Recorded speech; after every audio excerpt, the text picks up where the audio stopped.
As every soul alive today knows, humankind has been locked in a death spiral known as the Succession Wars since the final collapse of the Star League.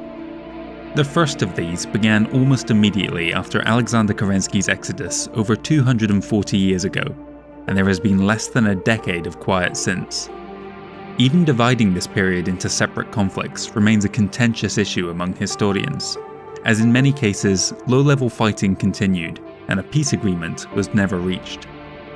In its day, what we now call the First was simply known as the Great Succession War, and the idea that the chain of conflicts would continue for another 2 centuries was inconceivable. The era of the Star League was bookended by 2 of the most devastating calamities humanity had ever known: the Reunification War and the Star League Civil War. Each directly resulted in over 100 million deaths in less than 2 decades. Despite its fabled reputation as a time of unity, by the latter years of the Star League, the inner sphere was poised for self-destruction. Kerensky's defense force was the only thing keeping the proverbial foot on the brake. But with their departure, there was nothing left to keep the great houses in check. The cataclysm that followed would lead to more wartime casualties than humanity's 100 millennia of history combined. By the end of 2784, this outcome had become an inevitability. Throughout the era of the Star League, each individual nation had been carefully kept in check, but with the shocking exodus of the peacekeeping SLDF, those left behind suddenly found themselves on equal footing. The seat of power was vacant, and supremacy overall was attainable. The ruling Cameron line had been exterminated during the Amaris coup, as had the usurper Amaris' offspring, and perhaps the only realistic candidate to replace them had left on a self-imposed exile. The surviving associate members had won their freedom during the brutal Periphery Uprising, the long-suffering territorial states having little interest in continued involvement in the League. This left the 5 council lords of the other member states, none with the authority to claim the position of First Lord outright, but all covetous of the power that came with it. If they wanted to press their claim, they would have to do so through force of arms.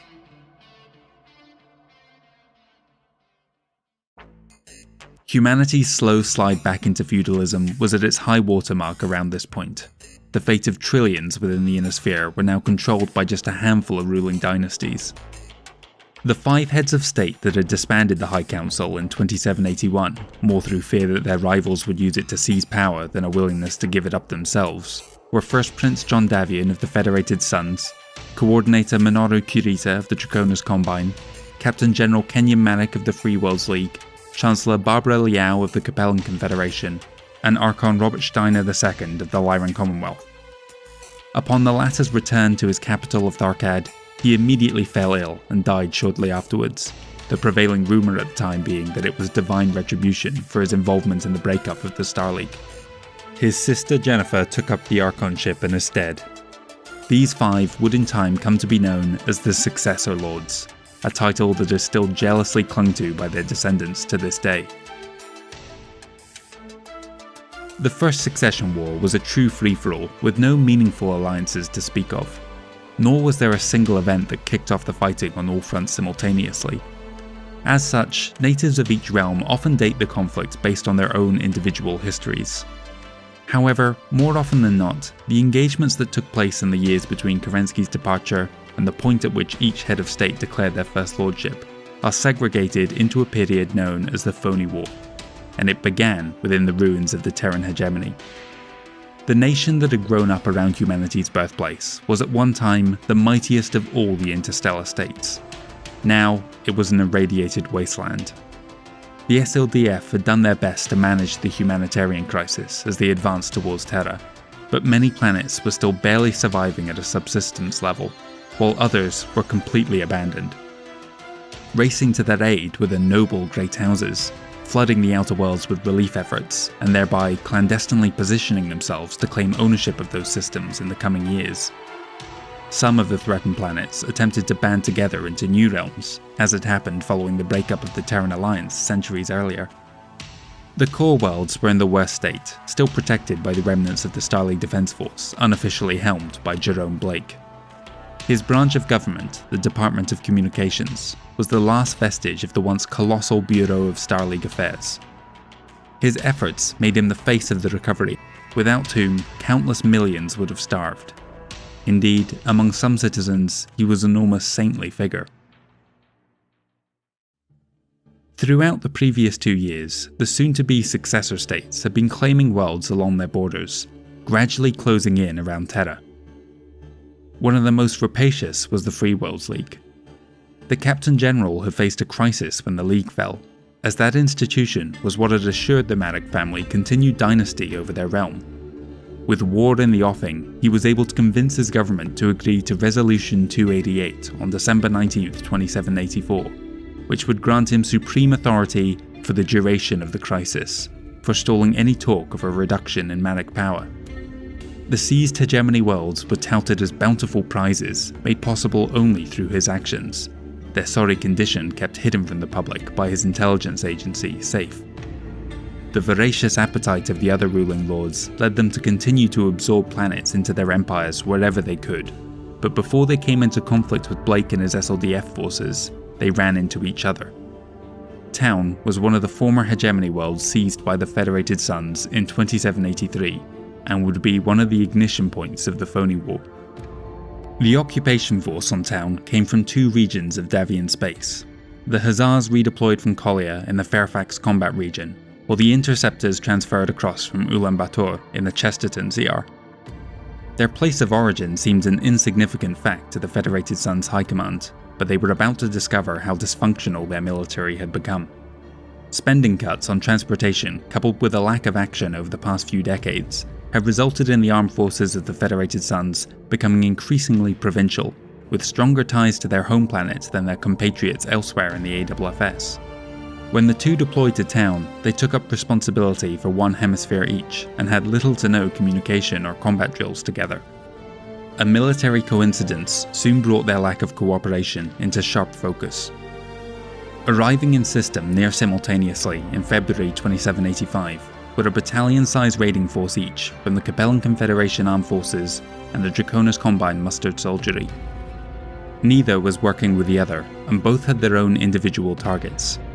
Majors Wilkins and Donner argued about how to respond to the incoming raiders, their inability to reach a consensus allowing the hostile forces time to make landfall on opposite ends of Town virtually unopposed. They swept across the planet, ransacking what military equipment they could reach, while causing widespread destruction and loss of life. 4,000 died in the 2 weeks it took for the Hussars and Interceptors to come together and force the Capellan and Combine forces to withdraw. In the aftermath of the debacle, the First Prince passed the Town Charter, which gave the militia free rein to take what they needed from the AFFS warehouses, though this was of little comfort to the dead. Elsewhere in the Terran hegemony, the successor states continued to gobble up undefended worlds. The same was true for several jointly administered planets along the borders between other states. The Capellan seizure of Valexa the previous year had caused considerable concern among the field marshals of the Federated Suns, as they had fought a brief border war with the Confederation just 2 decades earlier. When they took Andro in 2785, Chief of MI2 Dana Bancroft advised the First Prince that the Capellans were about to launch a campaign against him, a warning that he took to heart. Across the Inner Sphere, the Lyran Commonwealth had the same concerns about the Free Worlds League's efforts to take full control of jointly administered worlds along their border, and they were right to think so. Kenyon Maddox had been moving supplies to the Bolan Thumb in preparation of a major assault for some years now, but Kerensky's exodus had diverted his attention, along with the additional regiments meant to take up positions within the region, to the softer, juicier targets of the Terran hegemony. Steiner had long chafed at the existence of the Bolan salient jutting into their territory. With Kerensky no longer on the map, Lyran High Command began making preparations for what would be known as Operation Elbow Joint. General of the armies Paul Steiner was the mastermind behind the Bolan offensive, with command of the task force given to Lieutenant General Baron Richard Johansson von Eilenberg, a veteran of Operation Almanac. Participating in the attack would be 3 mech and 6 conventional regiments, as well as 7 of the Navy's warships, a trio of Commonwealth-class cruisers, and a quartet of Mako-class corvettes. The defense of the world was orchestrated from within the old SLDF base known as the Overwatch. Notionally in charge of the 2 mech regiments, 3 League-class destroyers and single Aegis-class cruiser deployed to Bolin was Colonel Salam Tut. The operation began on March 7th when the merchant transport Lucian Bell arrived at the system's zenith. 2 squadrons of aerospace fighters exited the vessel and swiftly destroyed every non-Leiden craft at the jump point, while a dropship ferried Marines across to take control of the customs station. The LCS Furillo now appeared, transporting the Sky Rangers invasion troops. The station's occupants desperately tried to contact Bolin, but their message would take hours to arrive yet. Long before then, the remaining 6 warships and 8 regiments of the LCAF arrived at a pirate point, in position to intercept the planet's solar orbit. The space battle began poorly for the overeager Commonwealth Navy. Their corvettes raced ahead to engage the heavier League destroyers. Tiberium took the worst pounding, but was able at least to force the Nerva to withdraw.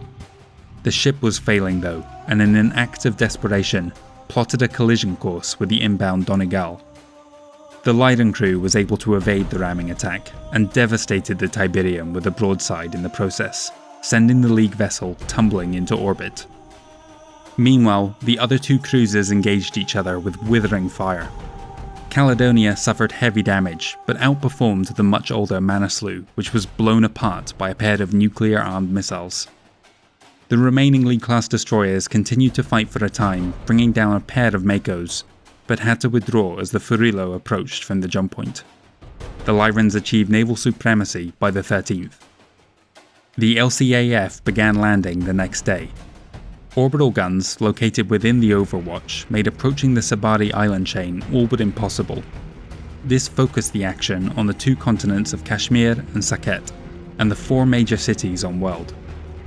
The Arcturan Guards made landfall at Peshawar, quickly eliminating all resistance in the area. While their aerospace fighters swept the surrounding townships for targets, Johansson threatened an imminent attack on Calcutta. Instead, the attack came 2 days later at Quetta, on the opposite side of the planet. Furillo arrived overhead to bombard the spaceport, while the Sky Rangers descended to lay siege to the city below.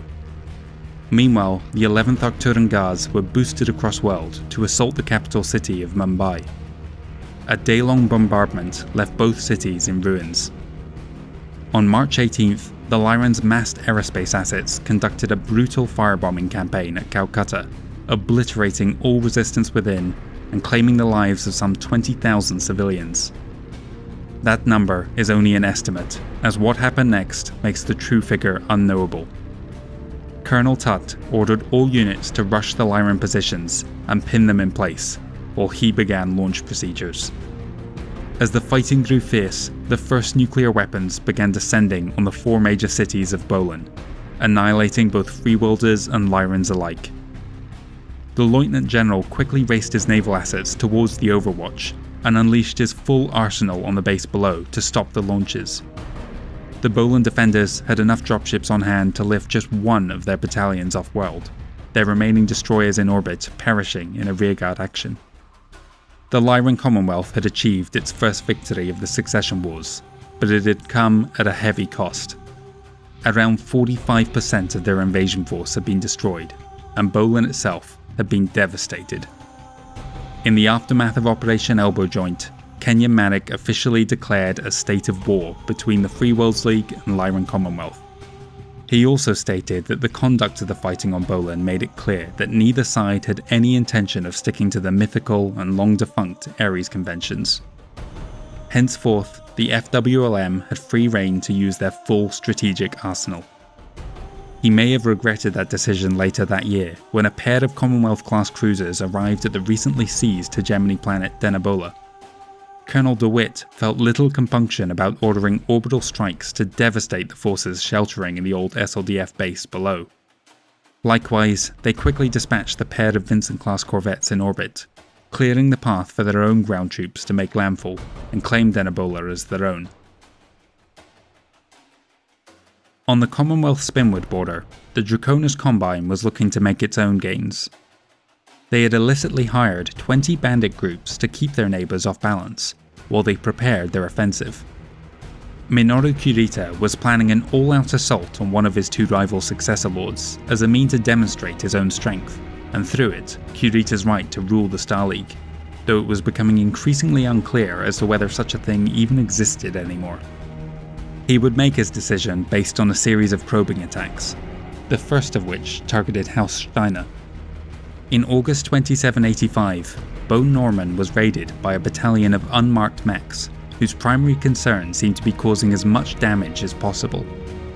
Subsequent attacks by aerospace fighters in the Barcelona and Somerset systems raised the spectre of a resurgent Rimwell's Republic among Lyran High Command. Some speculated that the attacks, which had in truth been carried out by the Combine's Azami people, were Kuritan false flag operations, but Paul Steiner concluded that both aggressors would be just as likely to exploit a weakness along the periphery. As such, several regiments were redeployed to the Corwood border. The DCMS now struck, targeting the planets Gram and Trolloc Prime, overwhelming the planetary militia by December 2785. In the case of the latter, some 3,000 civilians caught in the crossfire found refuge within the local HPG station, an act of magnanimity that earned Blake's followers further acclaim. That same month, the Dieron regulars were making another assault on the planet Town, only this time their goal was to capture the planet. Their earlier raid had clued them in to how disorganized the planetary garrison was, and the mechs and 7 supporting infantry and aerospace regiments made short work of them. Reinforcements only arrived in February, by which time it was too late. On Terra, Jerome Blake was busy reinforcing his own tenuous position. The rest of the Inner Sphere was closing in on all sides, and it wouldn't be long before they reached humanity's homeworld. In December 2785, one of Blake's close friends from the latter days of the Civil War, Konrad Toyama, became the chief administrator for the SL-Comnet Prime Circuit station on Dieron. The network had come back online just 3 days after Kerensky's exodus. There was little doubt that he would not be returning, and so in the months that followed, the decision was made to rename the unwieldy and misrepresentative Star League Department of Communications. At Toyama's urging, January 2786 saw the launch of the newly rebranded Comstar. The organisation began by introducing the Comstar Letter of Credit, later inheriting the colloquial name C-Bill from the old Star League dollar.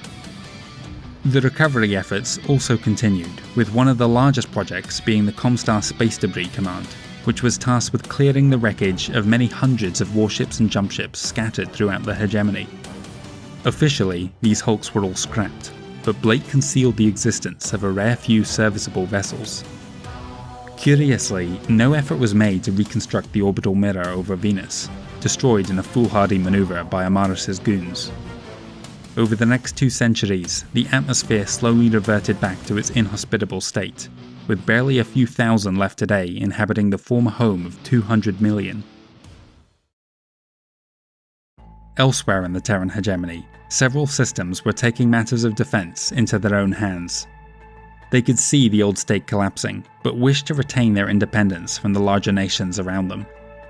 A fledgling alliance was formed in the Lone Star province, key among which were the systems of Dieron and Inglesmond, containing the Stella Trek and LTV aerospace warship facilities. The unification of these planets under Inglesmond came just in time to resist House Kurita's next thrust deep into the Lone Star province.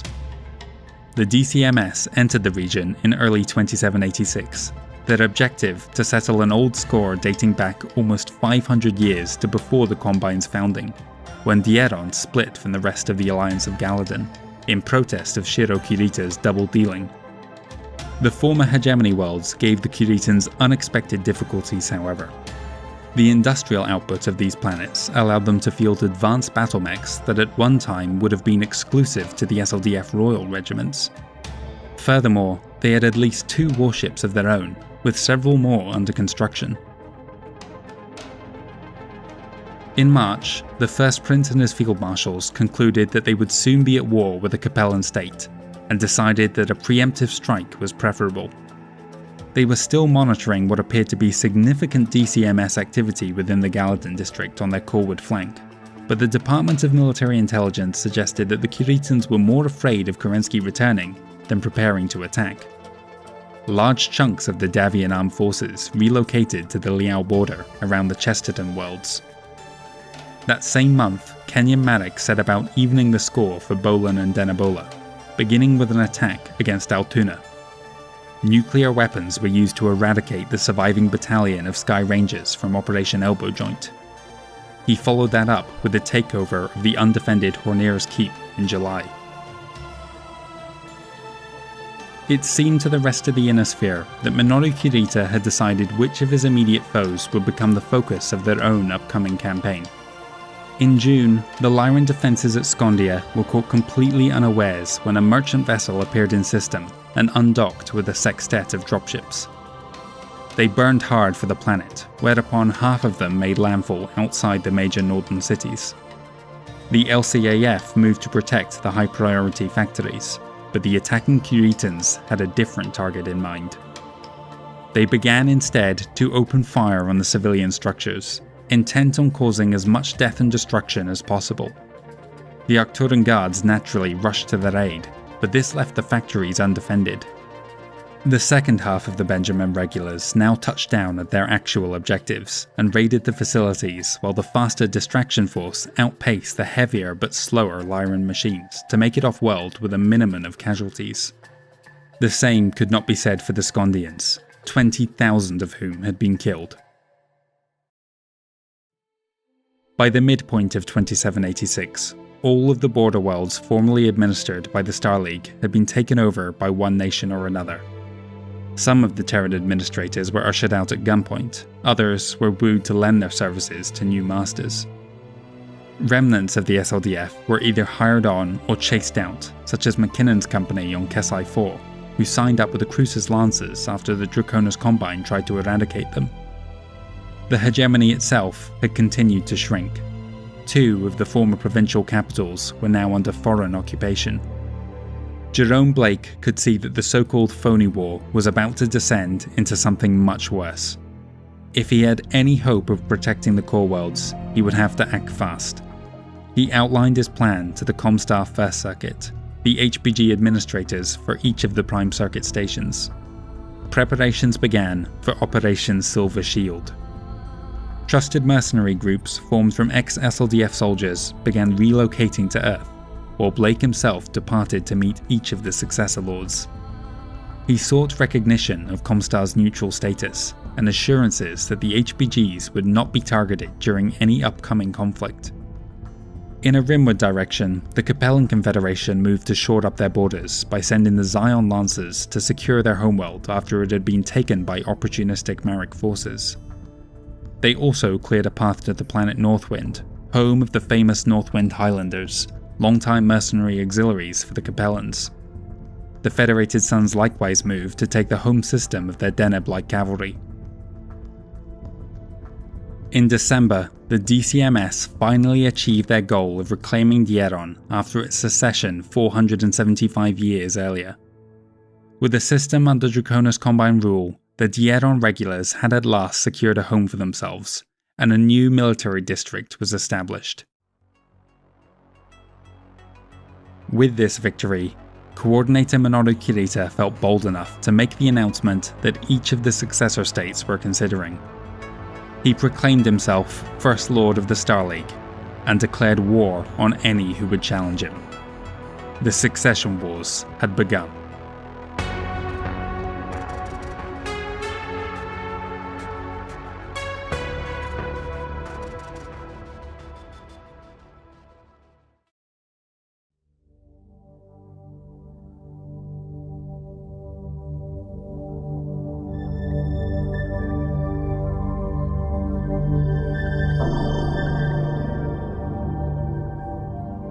When Minoru Kurita proclaimed himself First Lord in December 2786, it kicked off the largest conflict in human history. With so many players involved and such high stakes, it is worth dedicating a chapter of our story to covering the participants in detail. Much of this information remains relevant to the present-day 3025, so laying out this foundational knowledge now will allow us to skip past it when covering later events.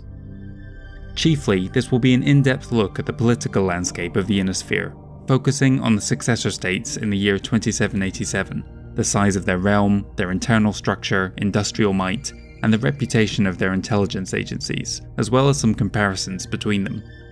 We'll also look in brief at some of the minor powers scattered across the Ionosphere and periphery, as well as the remnants of the once mighty Star League and Amaris Empire. The following chapter will delve into the size and composition of their armies and navies. As mentioned, Minoru Kurita was the first to declare himself First Lord from his chrysanthemum throne on Luthien, so it makes sense to begin our overview with the Draconis Combine. The Coordinator of Worlds exercised an unparalleled level of control over their nation, leading a stratocracy of military leaders. Minor noble houses held considerably less sway in the Combine than in their neighbouring states. The Kuritan family claimed dominion over the third largest territory within the Ionosphere, containing 404 planets, fewer than all but one of the rival Great Houses. The realm was divided into 5 military districts, each ruled by a warlord and internally subdivided into several prefectures. Of particular note was the warlord of the Galadon district, the Coordinator's son Jinjiro. Kuritan appointed governors often ran the day-to-day operations of the 5 government districts, but could be overruled on the whims of their warlord superiors. In the Draconis Combine, the military reigned supreme over all else. During the course of the war, the Combine would restructure itself as the Dieron military district was formed out of the captured hegemony worlds and the Benjamin prefectures closest to Terra. Chancellor Barbara Liao followed the Coordinator's pronouncement by declaring later that December that it was in fact she who was the new First Lord. House Liao already wielded near complete autocratic control over the lives of every citizen within the Capellan Confederation. However, they were kept in check by a small council known as the Prefectorate, and also maintained the facade of consulting the nobility through the House of Scions. The Confederation was notable for its very high density of colonized systems. The Liao family may have held the smallest territory of any great house, but they had fully exploited the systems within that area to claim control over 432 planets. The Capellan Confederation was made up of 7 commonalities, each a former nation that had banded together to fight off the predations of their larger neighbours back in the 24th century. The Jade Palace on Cyan gave that province overall supremacy, but the Capella, Sarna, St. Ives and Tikhonov commonalities were all historic members. The Andurian and Chesterton commonalities were disputed systems with their neighbours, and would become some of the most heavily contested worlds of the war. On New Year's Eve, Archon Jennifer Steiner called Kurita's bluff and declared herself First Lord. It was more out of mockery than a personal conviction, as Jennifer had long since accepted that the Star League was no more. Unlike the other realms, House Steiner had not ruled from the outset, instead taking power in the early years of the Age of War after moving the capital of the Lyran Commonwealth to their homeworld of Tharkad, constructing the Triad as the centre for all branches of government. Since then, they had consolidated power within the family as much as possible, but the Estates General still held a moderate degree of influence. The Steiner realm was the largest single territory within the Ionosphere, containing 476 colonized planets. The Lyran Commonwealth had an antagonistic relationship with their Spinwood neighbour going back centuries. It was the threat of Kuritan expansion that had actually drove the Protectorate of Donegal, Federation of Sky and Tamar Pact to unify. Each of the former states is subdivided into 4 provinces or shires, with the 3 capitals located within the District of Donegal, Isle of Skye and Tamar domains. The noble houses of Kelsois and Lestrade rule the Spinwood regions from Tamar and Skye. Viola Steiner Dinason's Day of Rage during the Reunification War would always cast a shadow over relations between the families, but the long years of prosperity had repaired most of the damage. Captain General Kenyon Manick followed his neighbour's example by declaring himself First Lord in January 2787. The Free Worlds League was a loose conglomeration of independent worlds, several among which had unified into one of many provinces. Representatives met within the Parliament on Atreus to elect a council to handle matters of state. While the ministers themselves were often unelected nobles within their own systems, this still gave the League a notable democratic bent in comparison to its rivals. However, all this was thrown into jeopardy with the passing of Resolution 288. The position of Captain General was envisioned as only being used in times of great crisis to ensure the nation could defend itself. But now, as long as House Marek continued to claim that said crisis existed, they could rule as a virtual dictator. Territorially, Kenyan's realm was larger only than the Capellan Confederation, but they were sparsely populated by comparison, controlling just 338 planets. The three major powers within the Free Worlds League were the Grand Duchy of Orient, the Principality of Regulus, and the Marek Commonwealth, within which was the nation's capital. They were ruled by the noble houses Allison, Cameron-Jones, and Marek. Additionally, the Stuart Commonalty of House Stuart and Duchy of Andurian of House Humphreys also held a reasonable amount of power. Furthermore, many smaller provinces existed, including the Abbey District, Duchies of Graham Marek, Kalidasa and Orloff, Principality of Gibson, Regulum Free States, and Rim Commonalty. Lastly, there was the Bowl and Thumb, a pseudo-province jutting into the Lyran Commonwealth. The Salient was not a formally recognised province, despite raising a brigade from its own populace. In practice, the region was run by the League's Central Coordination and Command Group. Last to throw his hat into the ring was First Prince John Davian. The others had made it abundantly clear that they would not support him as First Lord, despite his position as Regent. Only Minoru Kurita could have corroborated his appointment, as he had received a missive from Richard Cameron on the matter, though for obvious reasons he chose not to speak up. Of all the rulers, the First Prince held the least amount of power within their respective realm, at least as long as Resolution 288 held. Their actions in many areas could be impeded or even countermanded by the High Council, an authority which the Davians had continually chipped away at over the centuries. The Federated Suns, territorially second only to the Lyran Commonwealth and counting the greatest number of colonised planets within its borders at 538, relied heavily on the system of feudalism to exercise control over such a large state.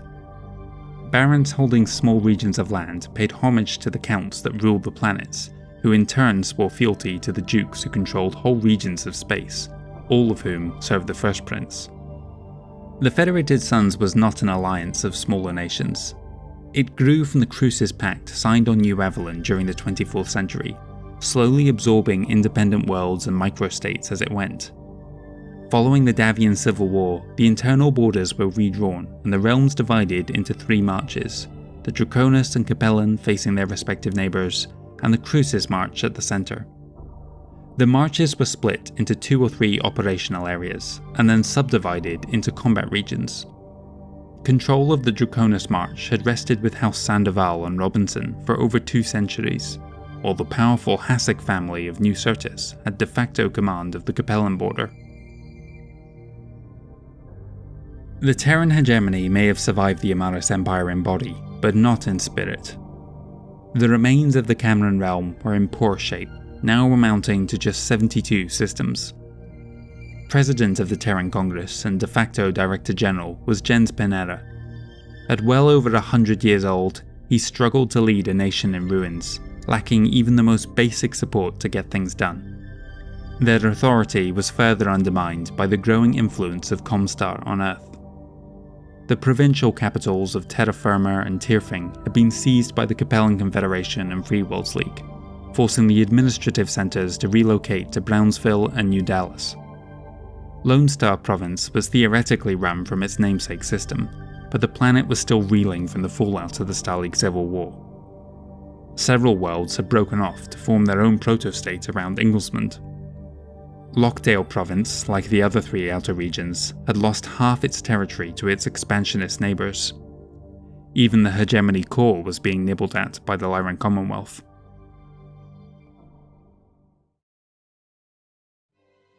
The military-industrial complex within the Inner Sphere had been steadily ramping up for decades, and soon each nation would be funneling all available resources into wartime production.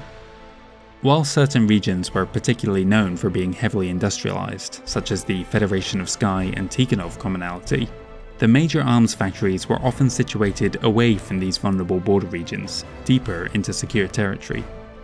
This was just as well, as they would soon become primary objectives for raids once the war commenced.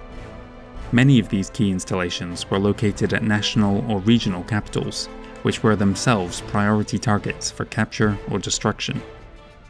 The Draconis Combine had most of its major factory wells located within the Pesht military district, accounting for almost as many as the others combined. Chief among these was the planet sometimes known as Black Luthien, so named for the polluted grey sky that permanently hangs above the capital's massive industrial complexes.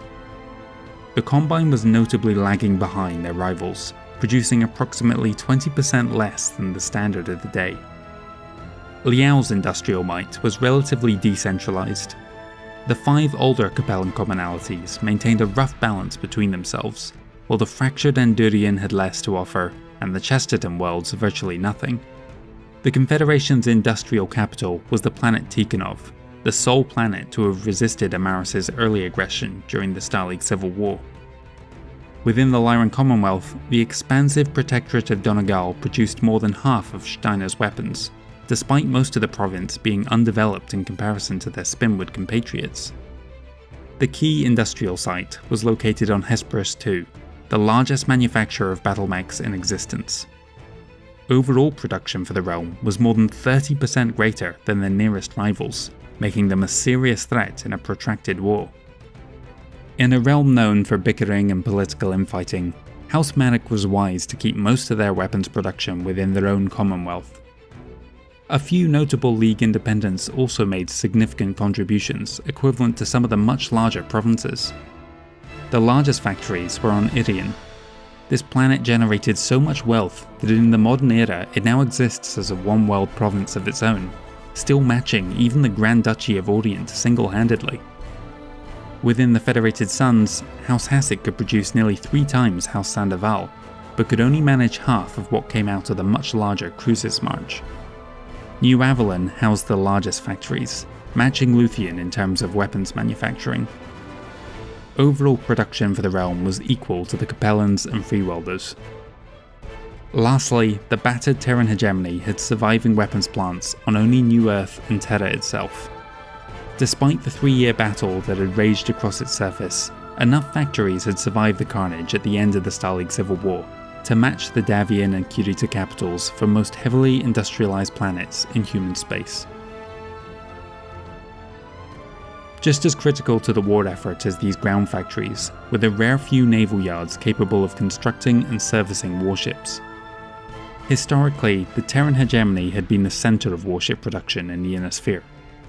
Many designs in service with the successor state navies originated in the hegemony, making its capture essential to maintaining their fleets. Even in its fractured state, it still operated 14 military-grade shipyards, more than any great house. 8 of the Draconis Combine's 10 facilities were in the Pesht military district. The Capellans had 1 fewer in total, again spread across their realm. Skye and Donegal were nearly matched, with a 10th Lyran shipyard in the Tamar Pact, and the Free Worlds League had 11, with a notable concentration within the small Principality of Gibson. The Federated Suns had just 9, again based mostly in the Crucis Pact. However, a third of their theoretical output came from the Galax Megaplex, a massive new naval yard constructed by Boeing International after the fall of the Star League. Problematically, they refused to begin production until they received orders from head office on Terra. This left House Davian with only 6 operating facilities. Throughout the succession wars, the success or failure of a plan often rested on the abilities of a nation's intelligence agency. The most ruthless and pervasive is surely the internal security force of the Draconis Combine. They answered directly to the Coordinator, meaning even the most powerful warlord had to fear the ISF agents doubtless hidden within their staff or household. A second group within the Combine was the Order of the 5 Pillars. Officially tasked with simply maintaining the honour of House Kurita, they operated their own network of spies all the same. Perhaps only one was more feared than the ISF, and that was the Mashkarovka of the Capellan state. They had a history of using terror tactics to achieve their goals. The Lyran Intelligence Corps employed some of the best minds within the Commonwealth. In contrast to their military, the LIC was extremely well run and effective. In a realm not known for fanaticism, the Intelligence Corps nevertheless employed some of the most die-hard loyalists. The newest intelligence agency belonged to the Freewells League. SAFE was founded after its predecessor, the National Intelligence Agency, was disbanded in the wake of a financial scandal. Their involvement in the Matic Civil War had tarnished their name, and often they struggled to achieve the same results as their neighbours. The Federated Suns was without a civilian agency, instead relying solely on the Armed Forces Department of Military Intelligence. Unfortunately, internal factionalism and elitism on the part of the military meant that crucial information often wasn't shared with others who might have benefited from it. The Periphery states would barely participate in the First Succession War. They wisely distanced themselves from the conflagration, but were not without difficulties of their own. Their hard-won independence had come with a slew of problems that the battered realms, still struggling to rebuild after their freedom war, had trouble dealing with. Protector Nicoletta Calderon had achieved her life ambition in gaining independence for the Taurian Concordat. Her family's holdings had grown to include 77 planets, stretched along the Federated Sun's rimward border. The realm was divided into the Brinton, Damasus, Hades, and Perdition unions, but the nation's heart remained within the fortified Flanagan's Nebula and the planet Taurus within. Most of the Taurians' manufacturing, both weapons factories and their 3 warship facilities, took place in the Hades and Perdition unions. Equivalent to less than 30% of the Inner Sphere average, they nonetheless managed to outperform what was left of the Terran hegemony. Magistrix Janina Centrella still sat on the throne of Canopus, ruler of some 65 planets. The magistracy had managed to escape the worst of the carnage during the reunification war that brought them into the Star League, but winning their independence had cost the realm dearly. First hit had been the Canopus district, but the Ballad and Luxon provinces had seen fierce fighting in the second year. House Centrella had only 2 major manufacturing worlds, at Canopus and Dunianshire. This accounted for not even a quarter of the Taurian output. Those planets also maintained naval yards in orbit. The 137 planets of the Outworlds Alliance were notionally helmed by President David Avalar from Alpharats, but the naturally isolationist citizens of the Outworlds only paid lip service to their supposed ruler. Alongside the capital province were the Balagora, Blomstein, Cerberus, Omferwacht, and Remora provinces, as well as the Traders' Domain. Just as the others were, the Outworlds was suffering from the fallout of the Periphery Uprising. The nation could just about match the magistracy for arms production, but had just a single major shipyard, dangerously close to their 2 aggressive neighbours. The Rimworld's Republic had been one of the casualties of Alexander Kerensky's inexorable advance during the Star League Civil War. The old Omanist government had been removed at gunpoint, and the fragile democracy that replaced it was swept aside during Operation Ulmerich by the Lyran Commonwealth, who went on to seize most of the key industrial worlds for themselves. Without that foundation, the realm had collapsed. Within this lawless region, various pirate groups and petty kings staked their claim to the ruins. The Barony of Strang and Belt Pirates of Star's End were 2 such groups, based around systems containing rare periphery naval yards. The Black Warriors, the mercenaries that had played an instrumental part in the liberation of the Terran hegemony through their training efforts at Camp Amber, had been abandoned by the SLDF. When some Lyran refugees arrived in 2785, together they formed the Cercinus Federation. Outwardly they put on the appearances of a periphery independent, but in truth they were bandits for hire. Largest and oldest of these pirate realms were the Tortuga Dominions, a loose collection of outlaw groups situated on the far side of the Inner Sphere. Out of the ashes of the Republic rose 2 realms that promised some better hope of unifying and rebuilding the region. First came the Oberon Confederation in 2775, and then the Finnmark Free Republic 4 years later, the latter even capable of warship production. In a rimward direction were 2 more periphery microstates, the Illyrian Palatinate, and Lothian League. In the deep periphery was one other minor compact, known as the Yarnfolk. They had very few dealings with the Star League, and are so remote they have not been heard from in the 250 years since its fall. This was the state of the Ionosphere in 2787. The successor states girding for war couldn't have known it, but this was to be the apex of their civilization. Would any of the successor lords have reconsidered if they knew how little they stood to gain, and how much their own realms were about to suffer?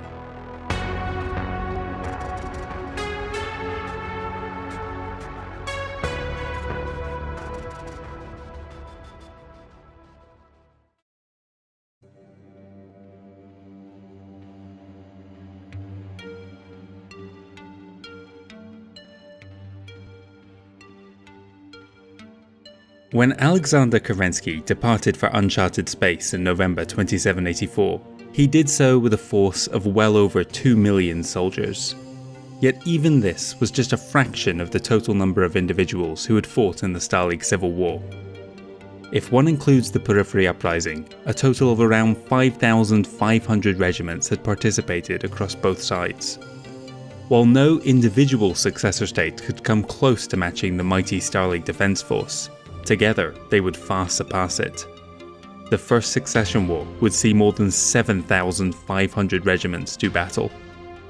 The successor state militaries were at their peak, each commanding between 12 and 1,700 regiments apiece. Never again would they reach the heights that they did in 2787. More than 2 centuries of war have steadily reduced those numbers.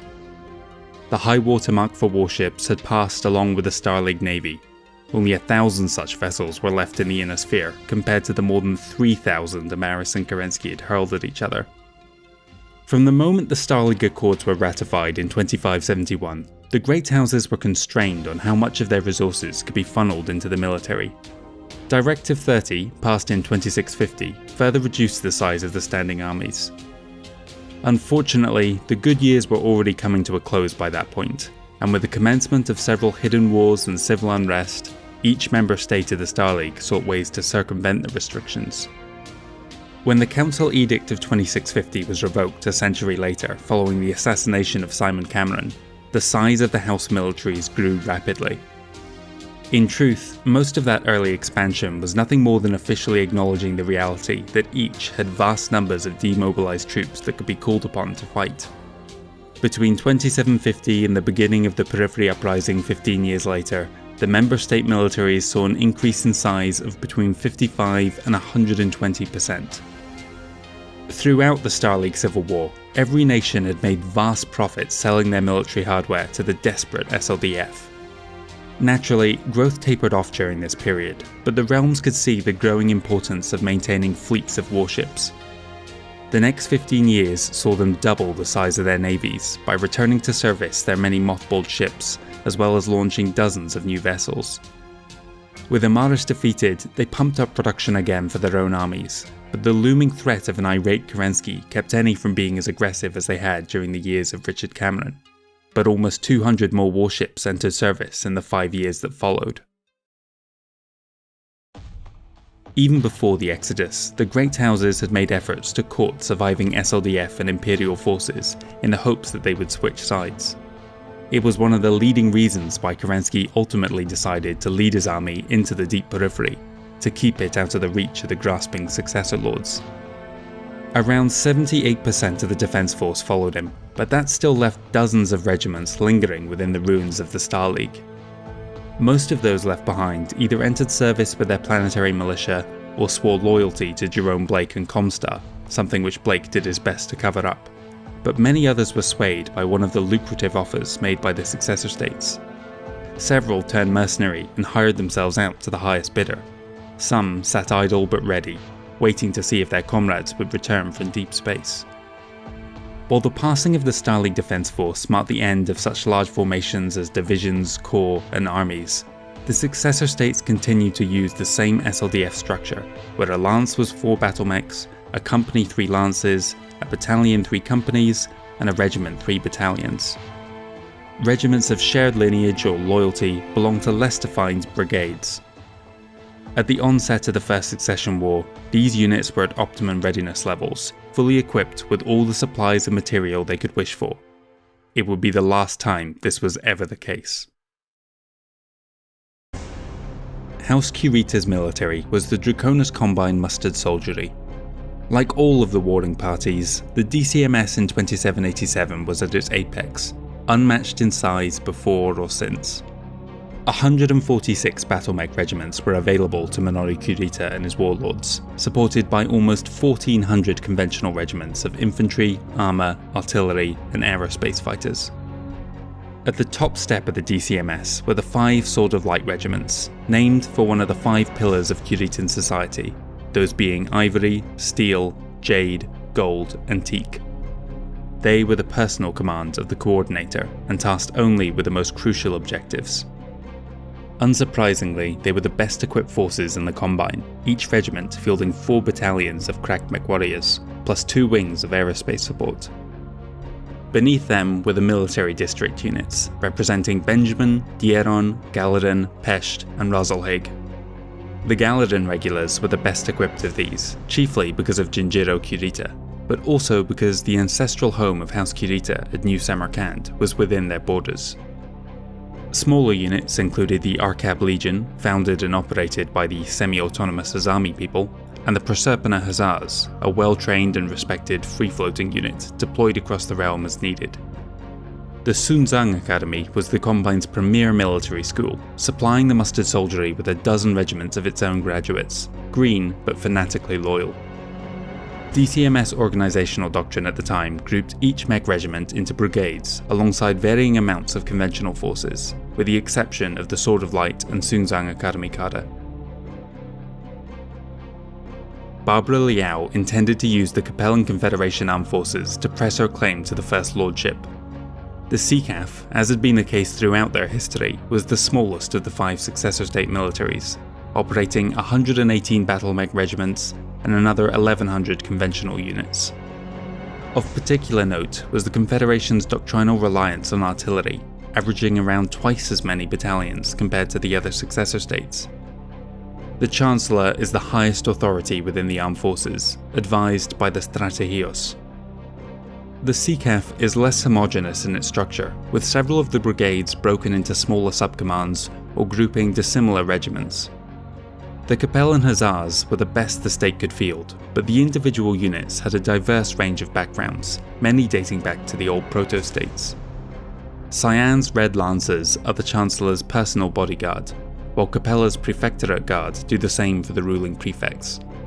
The Ares Titans are Capella's other elite unit. The Chesterton Guardians belong to their namesake commonality, Griff's Hussars St. Ives, and Blandford's Grenadiers Tikhonov. 2 of the Confederation's linchpin worlds also warrant a permanent garrison in the form of the Marshals of Tikhonov and Andurian Heavy Guard.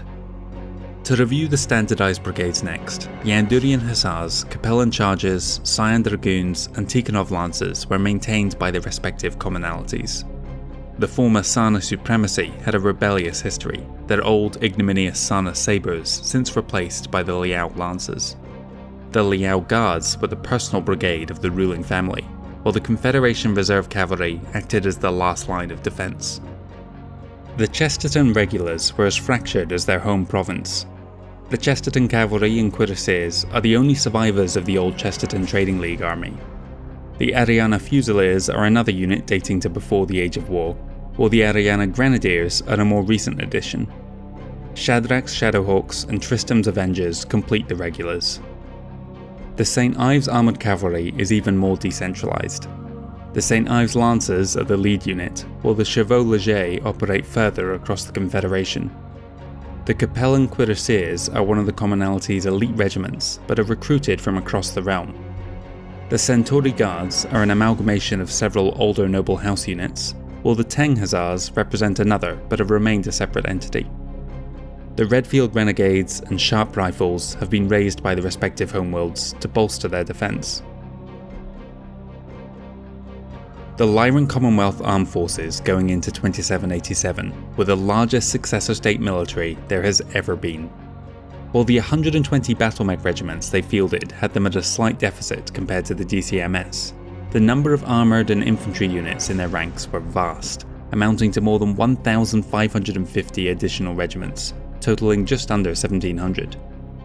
Unlike the other realms where the successor lords had complete authority over the military, for the Lyrans, General of the armies Paul Steiner, Yarkon's younger brother, was in command.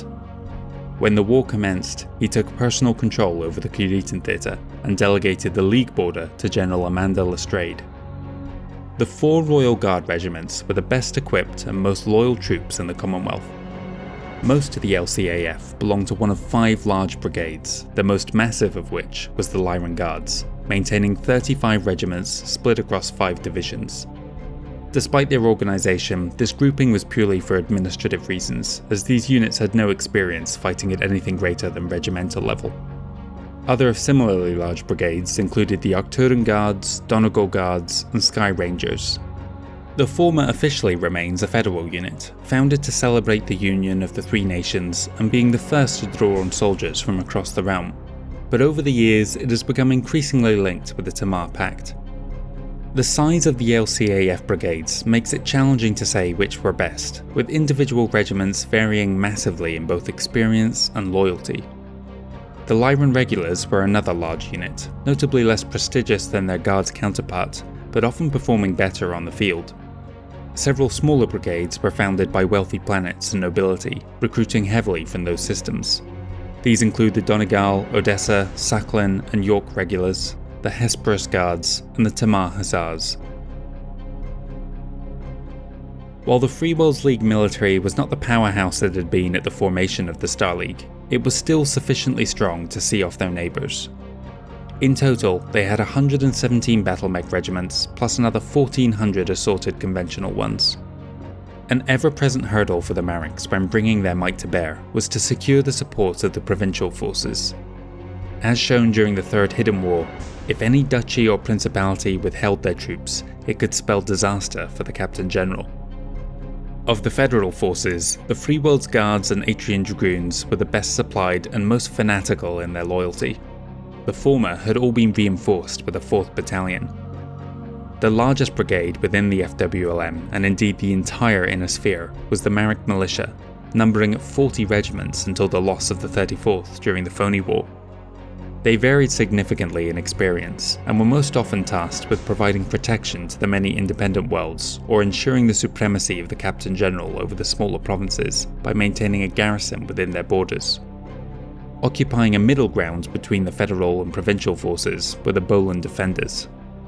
At the top of the provincial forces were the Fusiliers of Orient and their vassal states Orloff Grenadiers. The incredible wealth available to the Grand Duchy meant these two were better equipped than even the best federal units. The former were organised into 4 combined arms brigades along old Star League lines, plus a 5th Ducal Guard regiment. House Allison heaped all its love and attention on the Fusiliers, leaving the Orient Hussars to pick up the scraps. Their counterparts in the other 2 major provinces were the Marik Guard and Regulan Hussars. The Stuart Dragoons continued to operate as a de facto federal brigade, Earl David Stuart ceding control to the Captain General during the Third Hidden War. The primary offensive force of this small province was the Juggernaut Regiment, the defence left to the Home Guard. Other planets within the commonalty raised their own units, the Helm Cuirassiers and Tania Dragoons. The defenders of Andurian were responsible for protecting what was left of the fractured Andurian Duchy from Capellan aggression. Lastly, the Iron Guards were formed from the former hegemony worlds that had willingly sided with the Free Worlds League. The armed forces of the Federated Suns was one of the smaller militaries overall, but had a higher percentage of battle mechs, 132 mech regiments to more than 1,250 conventional. The AFFS had a well-organised structure on the surface, but suffered from factionalism and a provincial attitude that would cost them dearly during the war. Each march fielded an offensive brigade and a defensive march militia. A dozen smaller brigades assisted them where needed, at least in theory. Perhaps the most elite and loyal unit in existence, the Davian Brigade of Guards was the very best the ruling house could call upon. They trained extensively in combined arms operations, allowing them to make full use of their permanently assigned infantry, armour and aerospace assets. One step down, but still more than a match for most opponents on the field, were the Avalon Hussars. While they hailed from the Crucis March, it seemed extraordinarily unlikely that any aggressor would ever penetrate that far, and so in practice were scattered all across the realm. The entire brigade had been reinforced during the build-up, each regiment fielding 4 battalions apiece. The Robinson Chevaliers and Surtees Fusiliers were each named for their respective March capitals, with at least 20 regiments each positioned along their border. Additionally, each March capital also raised a force purely from that one planet's population, known as the Robinson Rangers, Surtees Hussars, and New Avalon Borderers. 2 other worlds that did the same form the Argyll Lancers and Clovis Guards. The Arcadian Cuirassiers were raised from the Chesterton worlds that fell on the Davian side of the border. The Seti Hussars were a combined arms brigade modelled on Star League Light Horse regiments. The Dragon Lords came into existence during the Reunification War as a quick response force to combat any Taurian incursions. The Tancredi Loyalists were built around the units who had abandoned Laura Davian during the nation's civil war and sided with the future First Prince. Many of the former Star League Defence Force personnel that had decided to remain in the Inner Sphere signed on with one of the successor states, but the AFFS alone organised most of its SLDF recruits into their own units, the first among which would use their expertise to train new regiments in Star League doctrine. The Crucis Lancers was an old disbanded brigade brought back into service after the Exodus, and has since become one of their most celebrated. 2 regiments were still in training at the war's outset, but would enter service within the year. The Deneb Light Cavalry were the remains of a joint Star League Fed Sons venture known as the Rapid Deployment Mixed Armed Forces. Their regiments were primarily raised from the Davian member state, and those who didn't depart on the Exodus soon went over. The final element of the armed forces were the Capellan, Crucis, and Draconis March militias. Devised by John Davian as a way to turn the best of his planetary garrisons into a more mobile force, these large combined arms units added considerable strength to the AFFS on paper, but it meant that each combat region had most of its strength focused in just a handful of systems. Most planets no longer fielded their own militias, leaving them vulnerable to a sudden incursion. In terms of sheer numbers, the 5 successor states were relatively even. Each had a realistic shot at coming out on top. Quantity is just one half of the equation, however. Looking at the quality of those troops allows us to note some important facts. The AFFS, DCMS, and LCAF had the highest percentage of veterans and elites, whereas their counterparts in the CCAF and FWLM were slightly lacking. Less than a quarter of the Fed Sons and Lyran forces were green recruits, whereas around a third of the other realms' militaries were down on experience. On the surface then, House Davian and Steiner were looking strong, but there is another side to the coin. As previously noted, the Federated Sons forces were individually loyal to the First Prince, but struggled to cooperate with their immediate neighbours. The Lyrans had the fewest number of fanatics within their military. This in itself was not a problem, but both they and the Capellans had significant numbers of troops with questionable loyalties, around a third of their respective armed forces, compared to a quarter of the Draconis Combine and Free Worlds League, and just 15% of the AFFS. This had the potential to be disastrous if their soldiers started questioning the competency of their leaders, or if one of the regional blocks decided to break away. Fleet actions would play an integral part in the First Succession War.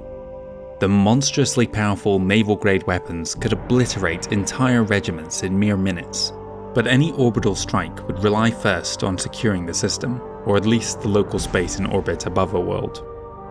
The enormous Star League Navy had passed into legend. Of the more than 2,000 warships that cleared a path through the hegemony, just 12 had remained behind. These were hidden by Comstar within the Terran system, their presence kept secret from the successor states. Many Age of War era Terran hegemony designs were in widespread use with the successor state navies. These include the Vincent-class corvette, Essex and Lola-class destroyers, and Aegis-class cruiser, as well as a few less common designs. A few Star League era designs were also dotted about, including later refits of those classes just mentioned, and a few dozen Cadett-class transports, but also a rare few heavy cruisers. The Draconis Combine Admiralty began the conflict with 8 fleets, 2 from each of the established military districts. This accounted for a total of 197 warships, plus a pair of corvettes permanently attached to the 1st Proserpina Hussars. The DCA crews were particularly skilled compared to their contemporaries, having conducted regular training exercises for the Star League Navy. As well as the older Terran-derived designs, the Combine fielded 2 of its own. The Narukami-class destroyer is on par with the best the Star League had to offer. A swift ship with a heavy weapons complement for its size, Narukamis can be found in every fleet. The Samarkand-class light carrier was primarily a support vessel, transporting 36 aerospace fighters each. They were a powerful force multiplier, but performed poorly without support due to a lack of firepower and armour. The Capellan Confederation Navy, like their ground-based counterpart, was the smallest of the 5 successor states at just 157 warships. A significant percentage of those were also older designs, whether Terran or homegrown. Each of the 5 major commonalities maintains a fleet of their own, while a reserve fleet packs the heaviest punch, moving to whichever front is most in need of the additional firepower. 2 designs of note have come out of the Capellan Confederation. The newest is the enormous Soil-class heavy cruiser, weighing in at 1.5 million tons. This vessel is built around a single party piece, the capital-grade mass driver. It is a challenging weapon to use, as it requires the entire ship to be aimed directly at their target, but if it lands a hit, the mass driver has the potential to obliterate another warship in a single blast. Before the conflict erupted, the Free Worlds League had purchased several Soils from their rivals at exorbitant prices. The older design is the Dushiwan-class battlecruiser. This vessel actually originates within the long-defunct Duchy of Liao, and was the very first constructed by the new Confederation. Its all-energy weapon loadout allows it to operate for extended periods without resupply. The largest fleet remaining within the Inner Sphere belonged to the Lyran Commonwealth, which possessed 217 warships. Each of the 3 states within the Commonwealth fields a pair of fleets and another squadron in orbit above their capital. The Lyrans employ a trio of distinctive designs throughout their navy. The newest and most numerous is the Mako-class corvette. One of the best ships in its class, matching any produced by the Star League, the Mako has both the speed of a corvette and the weapons and armour to match even a small destroyer. The Commonwealth-class light cruiser is an older design put back into production with new upgraded components. It has become a staple of the realm's naval defence. The largest ship employed by House Steiner is the Tharkad class. Despite being 4.5 times the size, it can match the speed of the Mako, but carries a far larger weapons load. The Free Worlds League as a whole maintains a federal navy, but so too do 3 of the provinces, Andurian, Orient, and Regulus. Altogether, they can field 159 warships.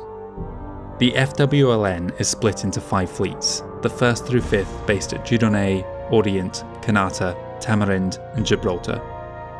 The skills of the crews across the various federal and provincial forces are fairly standard, but the Andurian squadron is notably reluctant to cooperate with the Captain General, much like their compatriots within the Defenders of Andurian. 2 vessels define the Free Worlds Navy. The first is the League-class destroyer.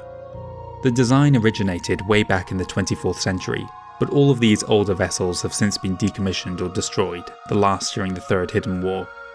An updated League class entered service much more recently with several key improvements. Twice its size, weighing in at 1.1 million tons, is the Atreus-class battleship. When the class entered service shortly before the Reunification War, it outperformed anything fielded by the Terran hegemony or nascent Star League. Centuries of development have made it lose some of its luster, but it's still an effective and deadly opponent.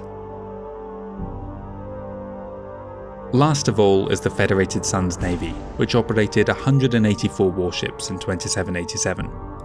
These are divided into 4 fleets: the Coreward Fleet facing the Capellan Confederation, the Spinward Fleet towards the Draconis Combine, the Rimward Fleet dealing with the Taurian Concordat and rest of the periphery border, and the Crucis Fleet acting as a mobile reserve. House Davian has 4 ship classes unique to its navy. The Robinson-class transport and New Certis-class carrier were two vessels born in the turbulent times following the Davian Civil War. First Prince Alexander hoped these new classes would help bind the remnants of the old federated peacekeeping forces from the fractured marches together and give them regional pride within the then new AWFS. The Davian-class destroyer went through two iterations. While the first was somewhat of a disappointment considering the name it bore, the evolution showed considerably more promise. The largest vessel in their navy was the ancient but still capable Defender-class battlecruiser. Among its number was the flagship of the entire navy, the FSS Golden Lion. Besides the successor states, a few other minor powers also participated in the First Succession War. The hegemony armed forces, such as they were, consisted of those SLDF units who had not followed Kerensky on his exodus. In total, 17 divisions and a further 16 independent regiments had stayed behind. Theoretically, this amounted to 85 battle mech and 84 infantry regiments, but all of those had suffered heavy losses during the Stalag Civil War, and so their actual strength was a mere fraction of that. The vast majority were located within the Hegemony Corps, but further afield were other remnants of the Stalag still camped at their final duty stations. The most notable of these was the Eredani Lighthorse on Trondheim, who would hold vigil on the world as they waited to see if Kerensky would return. The former territorial states were cautious about becoming dragged into the looming succession war and remained on the defensive for the rest of the 28th century. The Taurian Defence Force, while remaining officially neutral in the so-called Freedom War, had nonetheless suffered significant losses during the uprising. The TDF in 2787 fielded just 7 mech regiments and 63 conventional. 1st, 2nd and 4th Corps had been completely wiped out participating in the Freedom War, and only the Pleiades Hussars had survived from the 3rd. 3 new regiments had been raised which went some way to replacing those losses: the Concordat Cuirassiers, Concordat Jaegers and the Red Chasseurs. The Taurian Guard Corps, consisting of the Concordat Commandos, Taurian Guards and Taurian Velites, had remained within the Hades cluster and so had not been touched by the conflict. The Concordat Navy was the only periphery fleet to have surviving warships, TCS Perrin and Vandenberg, both hidden deep inside Flanagan's Nebula. The Magistracy armed forces mirrored their counterparts in the TDF, 7 battle mech and 63 conventional regiments. Freedom War losses had cost the Magistracy Royal Guard the 2nd Canopian Cuirassiers, the Chasseurs à Cheval had lost the 3rd Canopian Light Horse, and the Canopian Fusiliers were down their 4th Regiment. The People's Volunteers Brigade had been devastated. None had survived to see independence. Reventher's Iron Hand was the only new unit formed in the intervening years. The Alliance Military Corps was now a scant 3 battle mech regiments, plus another 25 of infantry, armour and artillery.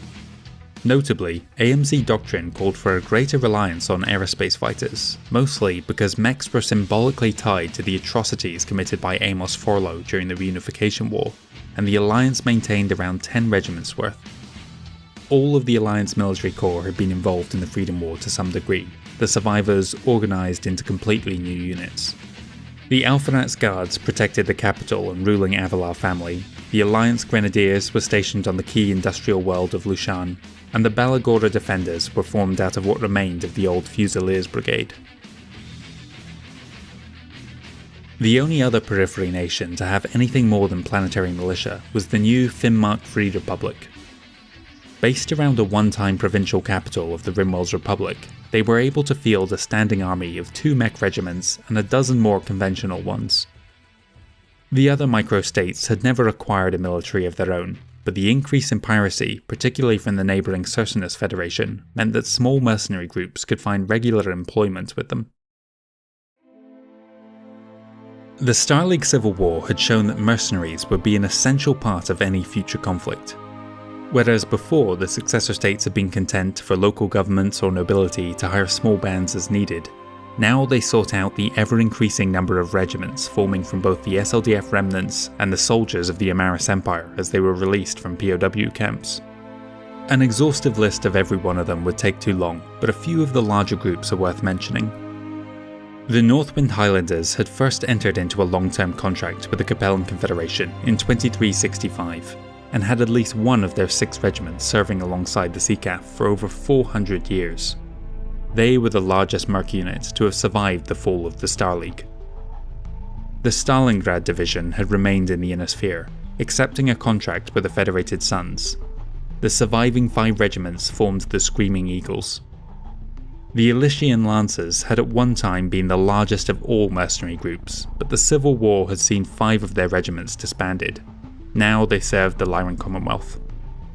The Always Faithful were a brand new unit in service to the Confederation, with an unusual story.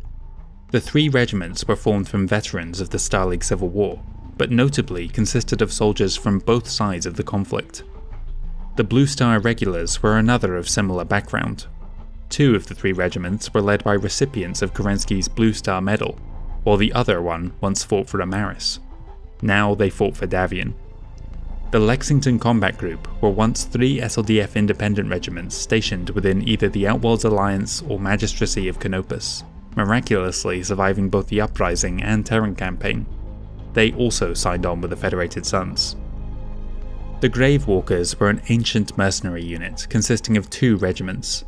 Their history goes further back than any other, their origins lost to time. They had found a home for themselves in the Magistracy of Canopus, though they were not yet employed by House Centrella. The 12-Star Guard were another demi-brigade of former SLDF regiments in service to Liao. Of the 5 successor states, the Federated Sons was the largest employer, positioning its 13 regiments and pair of battalions along the Capellan border. The Confederation had most of their 13 regiments deployed to face them. The Draconis Combine and Lyran Commonwealth had 7 regiments each, plus another battalion-sized unit, all of which they deployed to just one of their borders. The Free Worlds League was sorely lacking, having hired only Gladstone's gladiators. A handful of other mercenaries were scattered around the periphery, though none had yet found employment with those nations. The First Succession War would see a new type of brutality unleashed on the Inner Sphere. Throughout the Age of War, conflicts were governed by the Ares Conventions. Though not without their problems, they did help to reduce civilian casualties. When they were rescinded at the onset of the Reunification War, it became acceptable to slaughter tens of thousands as long as the military objective was accomplished. The Star League Civil War had seen the Amaris Empire use entire cities as human shields, or deliberate destruction of whole populations to create humanitarian disasters that would slow Kerensky's advance. Very quickly, the military leaders of the successor states determined that in the First Succession War, the extermination of cities would become the objective itself. The death toll would soon reach apocalyptic levels. The stage was set, troops were in place, intentions declared. Now everyone waited to see who would make the first move.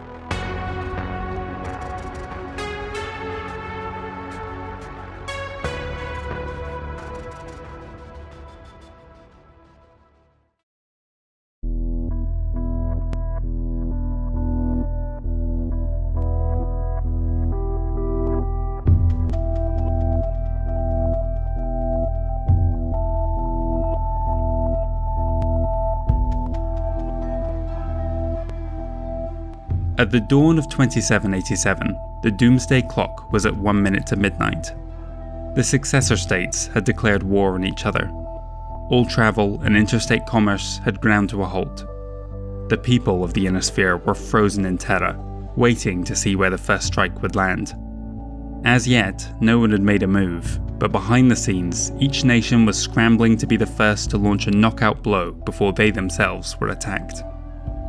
While the last of the successor lords were claiming rulership of the Star League, Jerome Blake arrived on Tharkad to meet with the Archon. He explained to her his desire to see Comstar recognized as a neutral party.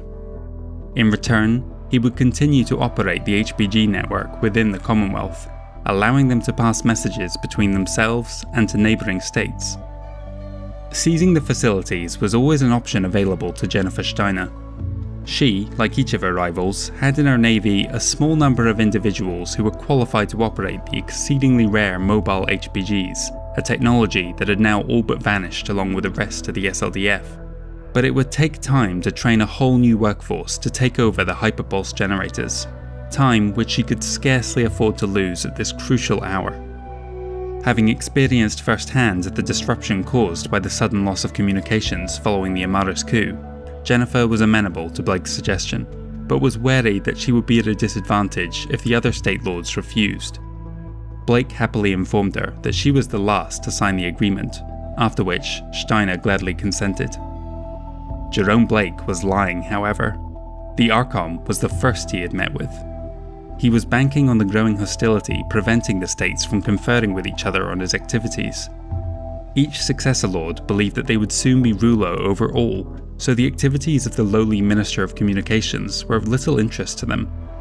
By the time he returned to Terra early the next year, Blake had managed to get all 5 to sign the Communications Protocol of 2787, formally recognizing HPGs as sovereign territory, acknowledging their neutrality, and agreeing to make all further payments to Comstar using their own sea bills. The Draconis Combine was still slowly chipping away at the Terran hegemony, taking the planets Denabalgedi and Styx in the first weeks of January, cutting off the belligerent Inglesmond from its allies. They quickly seized the worlds of Nirasaki and Quinton soon after.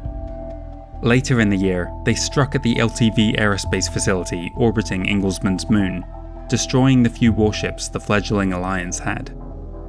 The Coordinator's main focus was elsewhere, however, as they continued to amass forces on their border, ready to strike at their more powerful neighbour. With the Combine seemingly focused elsewhere in the Terran hegemony and Lyran Commonwealth, the AFFS continued its preparations for a strike at the Chesterton Commonalty. Over 50 regiments had been transferred to staging posts along the border, their initial list of targets including key Capellan industrial worlds. To ensure that Kurita didn't launch any opportunistic land grabs once the campaign was underway, Davian ordered a strike of his own against the planet David. The raid was a great success for the AFFS. The Kuritan commander only seemed able to mobilize half of the garrison, allowing the raiders time to seize significant quantities of munitions and spare parts before withdrawing. Going completely unnoticed were the 5 other regiments on world. The Free World League's intelligence agency, SAFE, was reporting to the Captain General that Kurita was days away from launching a major invasion of the Lyran Commonwealth. Furthermore, the Archon seemed to have serious concerns about a new secret army emerging from the former Rimwell's Republic, leaving the nation besieged on all sides. With the LCAF ordered into defensive positions, Maddox felt comfortable turning his attention towards softer targets on their Spinwood flank. In late February, a quarter of the massive Marek Militia Brigade was moved to the border of the Sarna Commonalty, as well as almost 40 conventional regiments and the FWLN 2nd Fleet. Their invasion would take aim at the Commonalty capital, right in the heart of the Confederation. It would begin with a simultaneous assault on Harsfeld, Raman, Second Chance, and Vanra. The first 2 were secured quickly, facing only minimal resistance from the planetary militia. The Raman Lancers were not on world to defend their home planet, instead garrisoned on the neighbouring Second Chance, where they came face to face with a trio of FWLM regiments. The first shots were fired in the distant reaches of the system, as 2 patrolling vessels of the Sarna Commonalty fleet moved to engage the escorting trio of Freewell's warships. First kill went to the CCS Solstice, her enormous mass driver gutting one of the lead destroyers in a single shot. The surviving Marek vessels had the advantage after they closed range and quickly overcame the defenders, destroying the larger Capellan battleship using nuclear missiles. Solstice attempted to retaliate with its own arsenal, but only destroyed a handful of dropships before exploding herself. The Confederation had now also learned that weapons of mass destruction were fair game in this new succession war. As the FWLS Sorunda entered orbit, they saw heavy activity at the spaceports below. It wasn't clear if the vessels about to depart were military, but the threat that dropships and aerospace fighters carrying nuclear ordnance posed was too great a risk to wait to find out. They promptly unleashed devastating orbital fire on the facilities, obliterating the fleeing civilian government within. With their loss and the realization that the planetary governors were prepared to abandon them, the Raman Lancers began to fall apart. they begrudgingly accepted General Rosenkoff's call to surrender an hour later. The defenders on Vanla, despite being outnumbered 3-1, had the home field advantage as they had been stationed on World for almost 25 years. Their aerospace fighters were able to intercept and shoot down one of the approaching overlords, which crashed into the deep wilderness, forcing the rest of the regiment to redeploy to assist their comrades.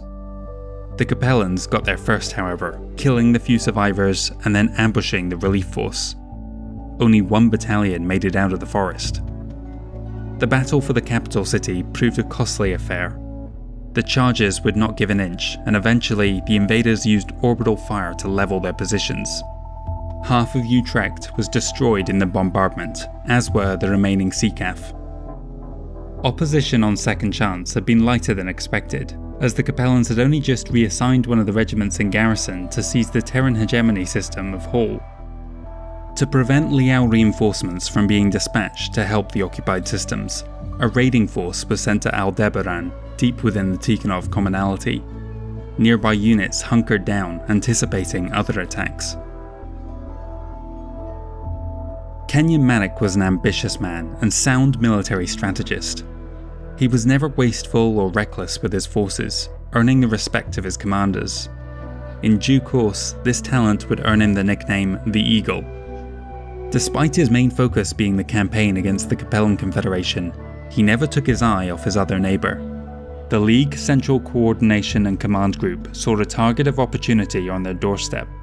The Bolson shipyards within the new Kyoto system were a major resupply and refit centre for the Lyran Navy.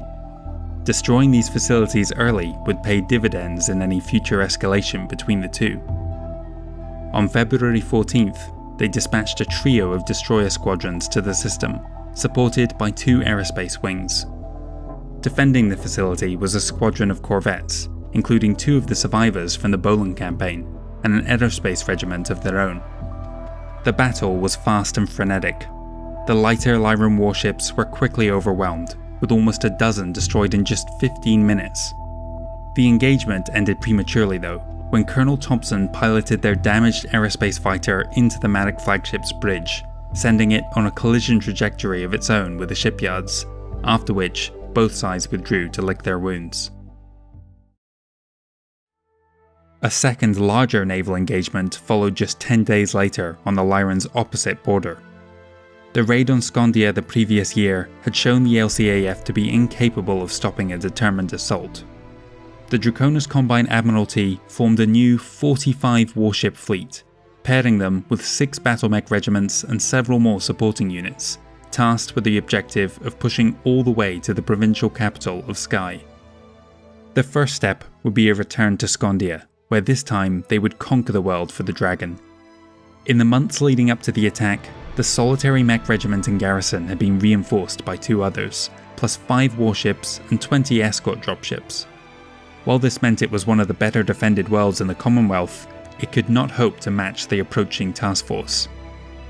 Upon arrival at the system's nadir jump point, Pedersen quickly realised that things had gone horribly wrong. Since the attack on New Kyoto, the Lyran Navy had been pooling their warships in the region into a single fleet based out of Skondia, now numbering some 50 Lyran warships and another 200 smaller vessels.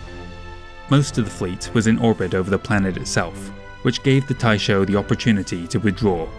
Instead, he commanded all the ships under his command to form up into a cone and dove straight into the heart of the defences, punching a hole for the transports to reach Skondia.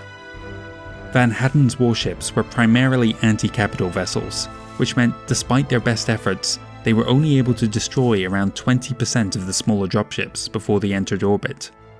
Focusing on the transports also allowed the many carriers in the DCA fleet to launch their aerospace fighters, which inflicted huge losses on the Lyrans. By the end of March, 2/3 of the Commonwealth fleet had been destroyed, including the Admiral's flagship. The Curitans had lost half of their force by comparison. The ground campaign now swung even more in the Combine's favour, as they were able to call down orbital fire on exposed Lyran positions. Nevertheless, they held out for 2 months before calling in the remaining naval support for extraction. Back in the Free World League, the Eagle was driving his force onwards. Hasard, Shepao and Singhai were taken from the Capellans by his advancing Marek militia, but the primary target lay within another region of space. New Dallas was one of the strongest planets left to the Terran hegemony, and had become a provincial capital after the loss of Tirfing. The planetary militia had fought Amaris tooth and nail, and were expected to be equally belligerent towards any successor state that approached. 3 FWLM regiments entered the system on March 20th, and ran face first into the reformed New Dallas Rangers, equipped with Royal Tier battle mechs piloted by veterans of the Starleague Civil War.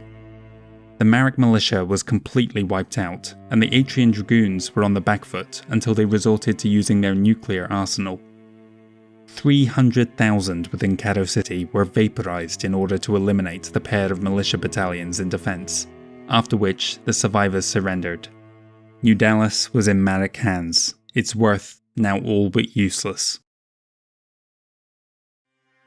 Within a month of the Draconis Combine making landfall on Skondia, Jennifer Steiner ordered a series of reprisal raids.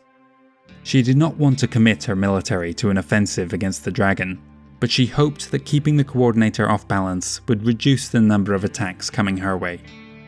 There was no better way to achieve this than a strike on the capital itself. This dangerous assignment was given to Duke Graham Kalswa and his Tamar Tigers.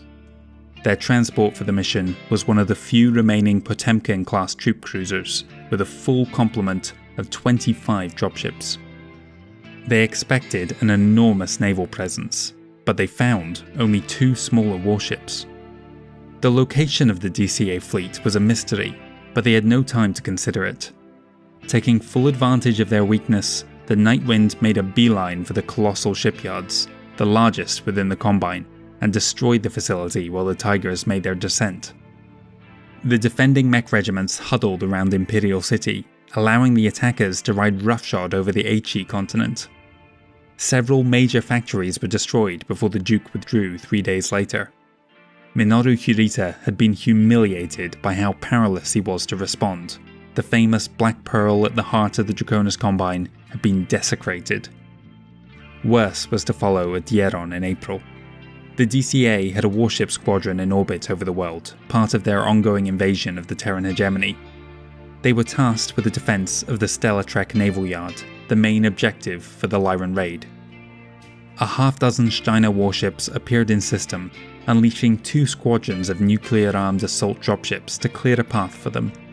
The aging Aegis-class Selene was blown apart by their missiles, forcing the Essex destroyers to break off, giving the Tharkad and Commonwealth-class cruisers a clear shot at the shipyard. Radstad was undergoing service and decoupled from the facility with most of her guns still offline and barely any crew aboard. She attempted to ram the largest battlecruiser, but was destroyed before making contact. Gallery and York now launched their nuclear payload at the facility, destroying another of the Draconis Combine's vital space docks. The 4 DCA destroyers regrouped, almost succeeding in destroying the Lyran flagship before they themselves were eliminated. Meanwhile, the raiding party was making landfall. They had their own objectives on the ground. This was the first outing for Colonel Raymond Hempstead's stealths. The Lyran Commonwealth had tremendous faith in his abilities, putting the mercenary commander in charge of the entire operation. The reason he had such a solid reputation was because his unit had acquitted themselves well during the Starleague Civil War, fighting for Amaris as the 23rd Republican Light Lancers. After 4 hours on the ground, it became clear that something had gone wrong in space. They had not received a single message from the 4 surviving cruisers. Ground operations were quickly wrapped up and the dropships departed. A brief search of their last known location turned up only wreckage fragments, forcing the raiders to withdraw to their jump ships. The fate of the warships remains a mystery, the answer perhaps lying somewhere in the debris field known as the Junkyard, the detritus left from the space battle during Operation Chieftain.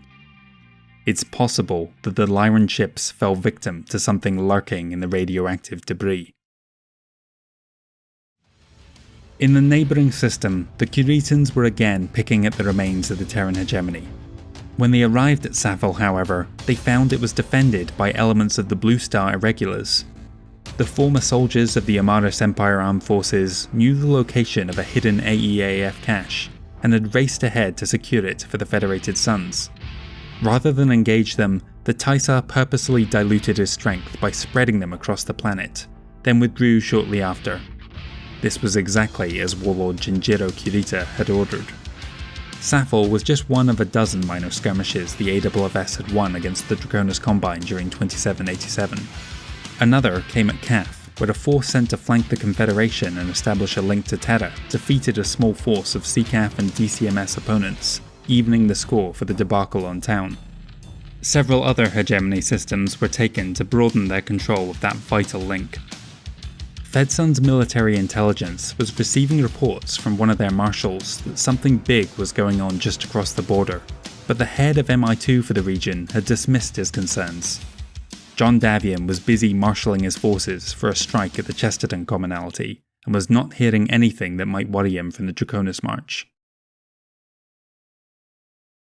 On May 1st, 2787, Jinjiro Kurita began the largest offensive campaign of the Succession Wars. 15 mech regiments and a further 55 conventional units stationed around Tanel moved simultaneously against the 7 systems within the Kusser pocket. They struck so quickly that most worlds failed to alert the rest of the Federated Sons that they were under attack. The best AFFS units within the region had already been redeployed ahead of the planned Capellan offensive, leaving only second-line regiments in garrison. The mercenaries on Marduk fled at their approach, while others stood and fought, not realizing that they were at the epicenter of a Kuritan tsunami. The attack on the Paris Bulge was just the first of 3 DCMS task forces set to advance into Davian territory. Jinjiro had amassed over 50 battlemech regiments along the border, representing more than a third of the entire Draconis Combine mustered soldiery. Supporting them were 150 regiments of conventional forces. On May 4th, Jinjiro led a second attack into the Daha combat region, spearheaded by the First Sword of Light. At the same time, a third wave crashed into the Clovis combat region. On point was the third Sword of Light, and with them was none other than the coordinator Minoru Kurita himself. Their main goal was the regional headquarters on Clovis. The FedSun's navy had only a trio of warships on hand to defend the system, while the Draconis Combine Admiralty assigned a squadron from their third fleet to clear a path for Minoru. Things concluded in space predictably, but it gave the 3 Davian armor regiments and the planet's own Clovis guards some vital time to reinforce their position.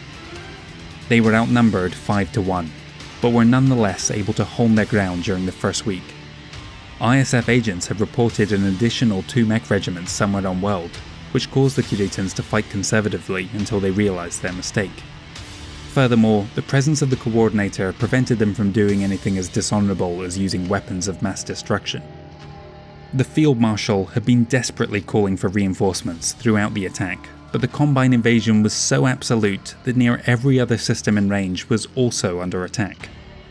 Only a single vessel arrived from Kosa, but by this point, Simons could see the battle was lost. He ordered them to call off their landing while he would attempt to withdraw. While some of the survivors were able to escape, the Field Marshal was not among them. His dropship intercepted by Kuritan aerospace fighters and destroyed while leaving atmosphere. His death was a major blow to both coordination and morale in the region. It's often said that the decision not to attack the Lyran Commonwealth, as everyone had expected the Draconis Combine to do, was made by Minoru to comply with the tenets of Bushido, which he held in high esteem. Bushido says that a weak opponent, as House Steiner had proven themselves to be, should be given time to prepare themselves further, so that they might fight honourably. In truth, Jinjiro had long ago convinced his father to strike at the Federated Sons, and their actions along the Lyran border were simply part of an elaborate ruse, one that had successfully duped the rest of the Inner Sphere. Word of the invasion did not reach First Prince John Davian on Muskegon until the 3rd week of May. He frantically dispatched orders to those units he could reach to withdraw from the Draconis March and establish a new defensive line at the edge of the Crucis March. Unfortunately, the provincial attitudes that plagued the AFFS were preventing any sort of coordinated response. Some regiments would not abandon their homes and foolishly tried to hunker down and weather the storm. Others, who had only recently been moved to the Draconis border, up and fled the moment they received their orders. Federated Sun's losses were horrific during this first month, and the defensive line that the First Prince had hoped to establish was full of holes. The DCMS employed an unusual strategy to great effect during their advance. They would arrive in system, quickly destroy all communications facilities, naval assets, and any Fed Sun's troops in the open, and then promptly depart. They spent as little time on ground as possible before jumping to their next target. This left large pockets of resistance in their wake, but those troops had no means of leaving the system or coordinating an effective defense. In the subsequent months, less experienced second-line Curitan units would arrive to mop up what was left. The advance was happening so quickly that tracking exactly where the front line was became almost impossible, both for the AFFS commanders trying to organise a defence, and for us historians attempting to follow along. Centuries removed from the conflict, we can only make vague approximations as to how far Kurita had penetrated into the Federated Suns. By the end of the first month, the DCMS had made serious inroads into 2 of the Draconis March operational areas. Almost all of the Clovis combat region had been taken, most of Dahar and Robinson, and half a dozen systems within Fairfax. All this had been achieved with very few casualties. The only notable losses were the 1st and 3rd Sword of Light, who had been at the forefront of several major battles. An elite corps of survivors would go on to form the new 6th and 8th Sword of Light regiments, adopting as their sigil the pillars of ivory and jade. The success of Jinjiro's campaign was so shocking that 3 mortal enemies, the Capellan Confederation, Free Worlds League and Lyran Commonwealth, briefly contemplated signing a mutual non-aggression pact with the powerful Draconis Combine. Ultimately, Steiner had already lost too many worlds to allow it, and there was too much ill will between Liao and Marek for an alliance there.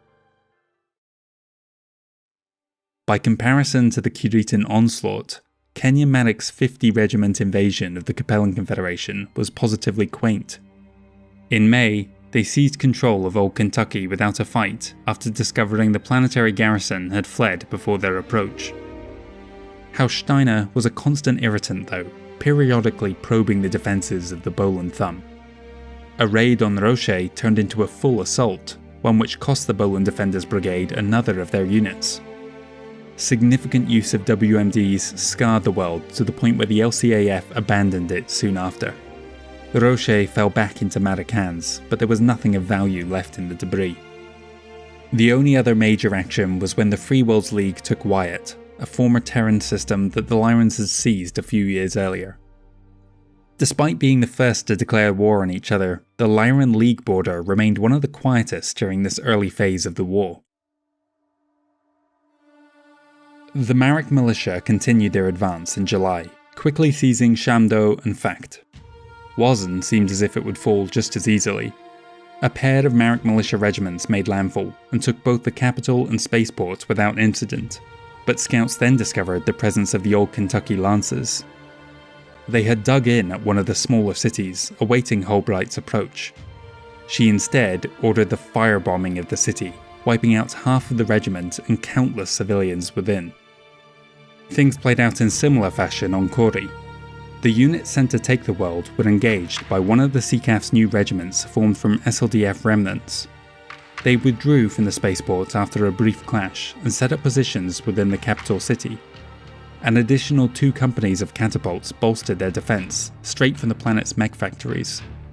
This prompted Colonel Gaines to call in orbital strikes, again demolishing large parts of the city. The survivors withdrew into the hills.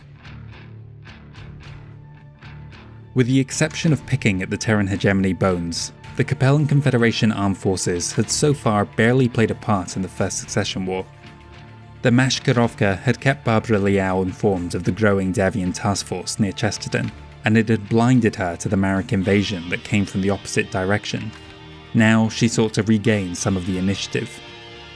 At the risk of coming into conflict with a third successor state, the Capellan Chancellor gathered together a trio of Liao and Tikhonov lancers and tasked them with seizing Davian wells within the Clovis combat region before Kurita could organise an assault.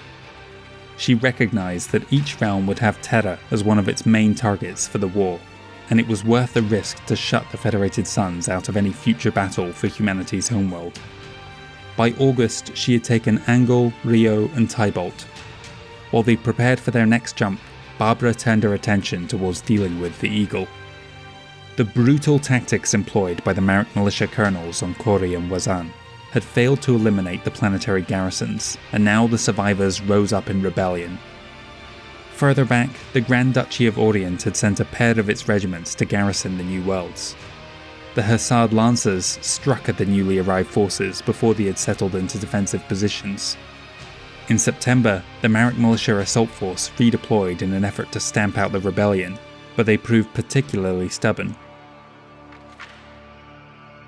The Seacaf launched their follow-on attacks against another trio of worlds within the Clovis combat region the following month. By the end of November, Heen, New Florence and Ronal had all been added to the Tikhonov commonalty. That same month proved to be the last for the few remaining defenders on Kori and Wazan.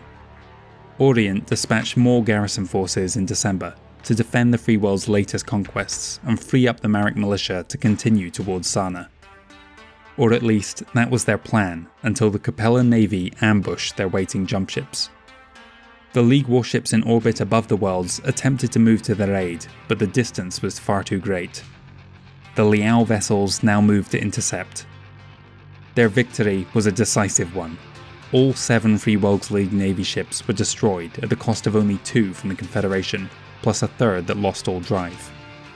This left 8 FWLM regiments stranded deep within the Sana commonalty at the mercy of the hostile naval vessels overhead.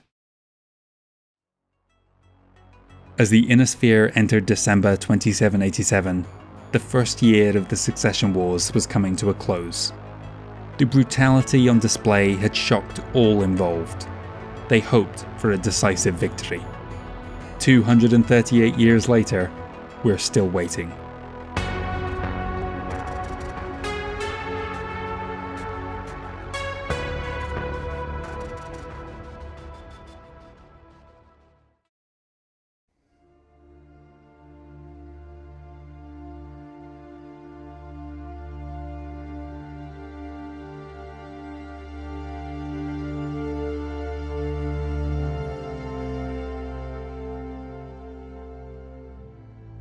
The first year of the Succession Wars had proven itself to be one of the most destructive in the history of the Inner Sphere. Every faction had already made use of weapons of mass destruction, and there was nothing to prevent their continued proliferation. Many invaders had shown zero regard for innocent lives by targeting population centres in an effort to drive out defenders, while other even more contemptible commanders made the killing of civilians an objective in itself. Despite being only a diversionary campaign, the largest battle of the war so far had taken place at Skondia between the Draconis Combine and Lyran Commonwealth. Archon Jennifer Steiner had launched raids deep into Kuritan territory to relieve the pressure on the besieged world. Though Skondia had fallen, the massive damage to the shipyards at the capitals of Dieron and Luthien had proven a humiliation for coordinator Minoru Kurita. Now, the survivors of the Skondia invasion fleet were gearing up for a deep raid of their own against the Commonwealth's largest industrial world, Hesperus. Operation Broken Blade was launched in December 2787. Taisho Pedersen again had command of the fleet, though combat losses had reduced its size almost by half.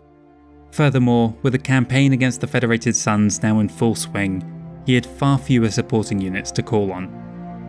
The ground attack was to be led by 2 of the elite Sword of Light regiments, plus another regular and 1 mercenary command. They were evenly matched by 4 LCAF battlemech regiments, and the largest naval flotilla hosted by any non-capital system within the Commonwealth. Confident that he had sufficient ground forces to counter any landing force, Admiral Weisskopf instead focused all his attention on the approaching Draconis Combined Admiralty, bringing to bear the combined might of more than a dozen cruisers. Having expected the defenders to make at least some attempts to intercept the dropships, they did not. the lighter Curitan vessels found themselves dangerously positioned and outgunned. The initial engagement cost them dearly, and it was all they could do to harass the victorious Steiner fleet in an effort to stop them launching orbital strikes of their own. All 4 of the DCMS regiments had made landfall, but the mountainous terrain on Hesperus meant their landing sites were often far from their intended targets. As they entered orbit, they also discovered to their dismay that the Archon had commenced a massive relocation effort for the factories on Weld, moving many either underground or into caverns within the mountains. Focusing instead on the facilities that still remained on the surface, their approach led them into extensive fortifications and weapons emplacements that inflicted brutal losses on the attackers. Only the Sword of Light regiments escaped off Weld when Pedersen called for a withdrawal a month later. So ended the First Battle of Hesperus. Their raid had resulted in the destruction of the orbital facilities, but what little damage was inflicted to the factories on the surface was repaired within the year. The Draconis Combine would raise the battlemech factories on Sudeten and Yed Posteria the following month, but wouldn't trouble Steiner again for some time. The Tamar Tigers launched their own reprisal raids against Pomme de Terre and Styx, after which the Combine Commonwealth front went quiet for the next year. The Capellans made the last of their strikes against the Corwood Davian worlds around this time, taking Addix, Anka and Smallweld in January 2788. This minor campaign had won them several systems, but cost a pair of mech regiments. The Deneb Light Cavalry had fought hard against their approach, and on several occasions the Seacath turned to nuclear weapons to clear out defences. They also secured the Terran system of Xi'an, but ousting the nobility resulted in the Loyal Planetary Guard establishing their own mercenary regiment and signing on with the Federated Suns as the Xi'an Hotheads. With the complete takeover of the Clovis combat region, a new border had been established between the Capellan Confederation and Draconis Combine. The former extended an olive branch and proposed a limited alliance, or at least a mutual non-aggression pact. Unfortunately, the Curitans smarted at the fact that several systems in their campaign path had been stolen from right under their noses. The Combine declared that they would only consider an alliance on the condition that Minoru Kurita be acknowledged as First Lord of the Star League. They also demanded the Seacath launch an immediate attack along the Capellan March border. The Confederation was not prepared to acquiesce on either request. It would be decades before another offer of truce was made between the successor states. Barbara Liao's main focus remained the reversing of the Free World's invasion of her realm. For the past several months, a massive armada of warships and dropships had been gathering at Cyan, now consisting of over 100 vessels, supported by a dozen aerospace regiments and 12 brigades of mixed ground forces. Commanding this new task force was Colonel Jason Devlin. In late February, the Chancellor gave the order to depart for the League border. Captain General Kenyon Merrick remained unaware of the coming storm. His forces at the front were still pinned down after the loss of their naval escort. A trio of warships stationed at New Delos were the first to be moved forwards in preparation, something which Mashkarovka agents within the FWLM relayed back to Liao. While a rescue operation was organised, he turned his attention Corwood. Throughout the first 2 months of 2788, Paul Steiner had dispatched the Stealth's mercenary regiment on raids against House Marek, eliminating several major industrial sites at Thermopylae and Wyatt. Later in the year, they were permanently reassigned to Amanda Lestrade's command. The Bolan Thumb allowed Kenyon to manoeuvre forces deep into the Commonwealth, and when they struck at Duantier in reprisal that March, they used nuclear weapons to obliterate the defenders before they had a chance to escape. These actions would soon be reversed on the civilians of the Free Worlds League tenfold. On the Draconis Fedsuns border, First Prince John Davian was taking stock of the calamity that had befallen his nation. The Combine had made massive inroads into the realm. Dozens of regiments were cut off behind the front line, and as the DCMS advanced, garrison forces moved in behind them to finish off the isolated defenders at their leisure. In a desperate attempt to raise new units to help defend the beleaguered state, the premier military academies formed new cadet cadres from their training mechs, and rushed them into service with the AFFS. Saqqara at the front had mobilised its entire student body out of necessity, while Albion and New Avalon took to reserve roles that allowed more established forces to move forwards. The Curetans had paused their campaign while they geared up for a second wave. They appeared to be waiting for the coordinator to return to the front after he had disappeared to parts unknown earlier in the year. Davian did have a plan to blunt the invasion, however. He had gathered around him some of the most elite forces within his realm, originally with the intention of striking at the Capellan Confederation, but now this force was ready to redeploy against the Curetans. Unfortunately, with the Capellans seizing 9 worlds of their own in recent months, he couldn't afford to leave the Chesterton region undefended. Instead, he siphoned off 3 of his best and paired them with 6 infantry and armour regiments from the Marlet combat region. Operation Solar Shield, as the counterattack would become known, departed for the front line in February. They were ill prepared for what they were about to stumble into. There were just 5 warships in escort, and none of the new task forces had time to train together before they made their assault. The shortage of available warships was a major obstacle for the Federated Suns. That February, the First Prince moved against Terran-aligned Boeing Interstellar to seize the new megaplex at Galax. He could not afford to have this vital facility sitting idle any longer. Control of the new Federated Boeing was given to Euston McCorkindale, making the trusted noble house one of the wealthiest in the Inner Sphere. The pressure was clearly getting to the AFFS High Command, and nowhere is this more apparent than in their ill-conceived decision to launch Operation Brass Ring the following month. The Draconis Combine had tried and failed to destroy the facilities on Hesperus. It had cost them considerably and achieved very little. In a baffling strategic blunder, the Federated Suns decided that they could do better, attacking unprovoked a realm with which they shared no bad blood since the Age of War centuries earlier. Perhaps the hope was to make the Draconis Combine divert some attention against the weakened Lyran Commonwealth, but the reality was that it served only to divert forces that were desperately needed to hold back the Dragon. Only 8 warships of the Federated Suns Navy could be found to escort the raiders to Hesperus. When they arrived in late March, they were confronted by the survivors of the prior naval battle, a little over 20 Lyran vessels. Rear Admiral Hayes attempted to use speed as his only advantage and was able to open a brief window which allowed a battalion of troops to make landfall after a week of skirmishing in space. The alert had long since gone out though, giving the Hesperus guards more than enough time to muster and quickly dispatch the raiders. The AFFS called off the attack in April, having achieved nothing of note. They lingered in the dark space of the Terran hegemony for over a year, licking their wounds. Later that month, the CCAF's Task Force Devlin appeared in the New Delos system.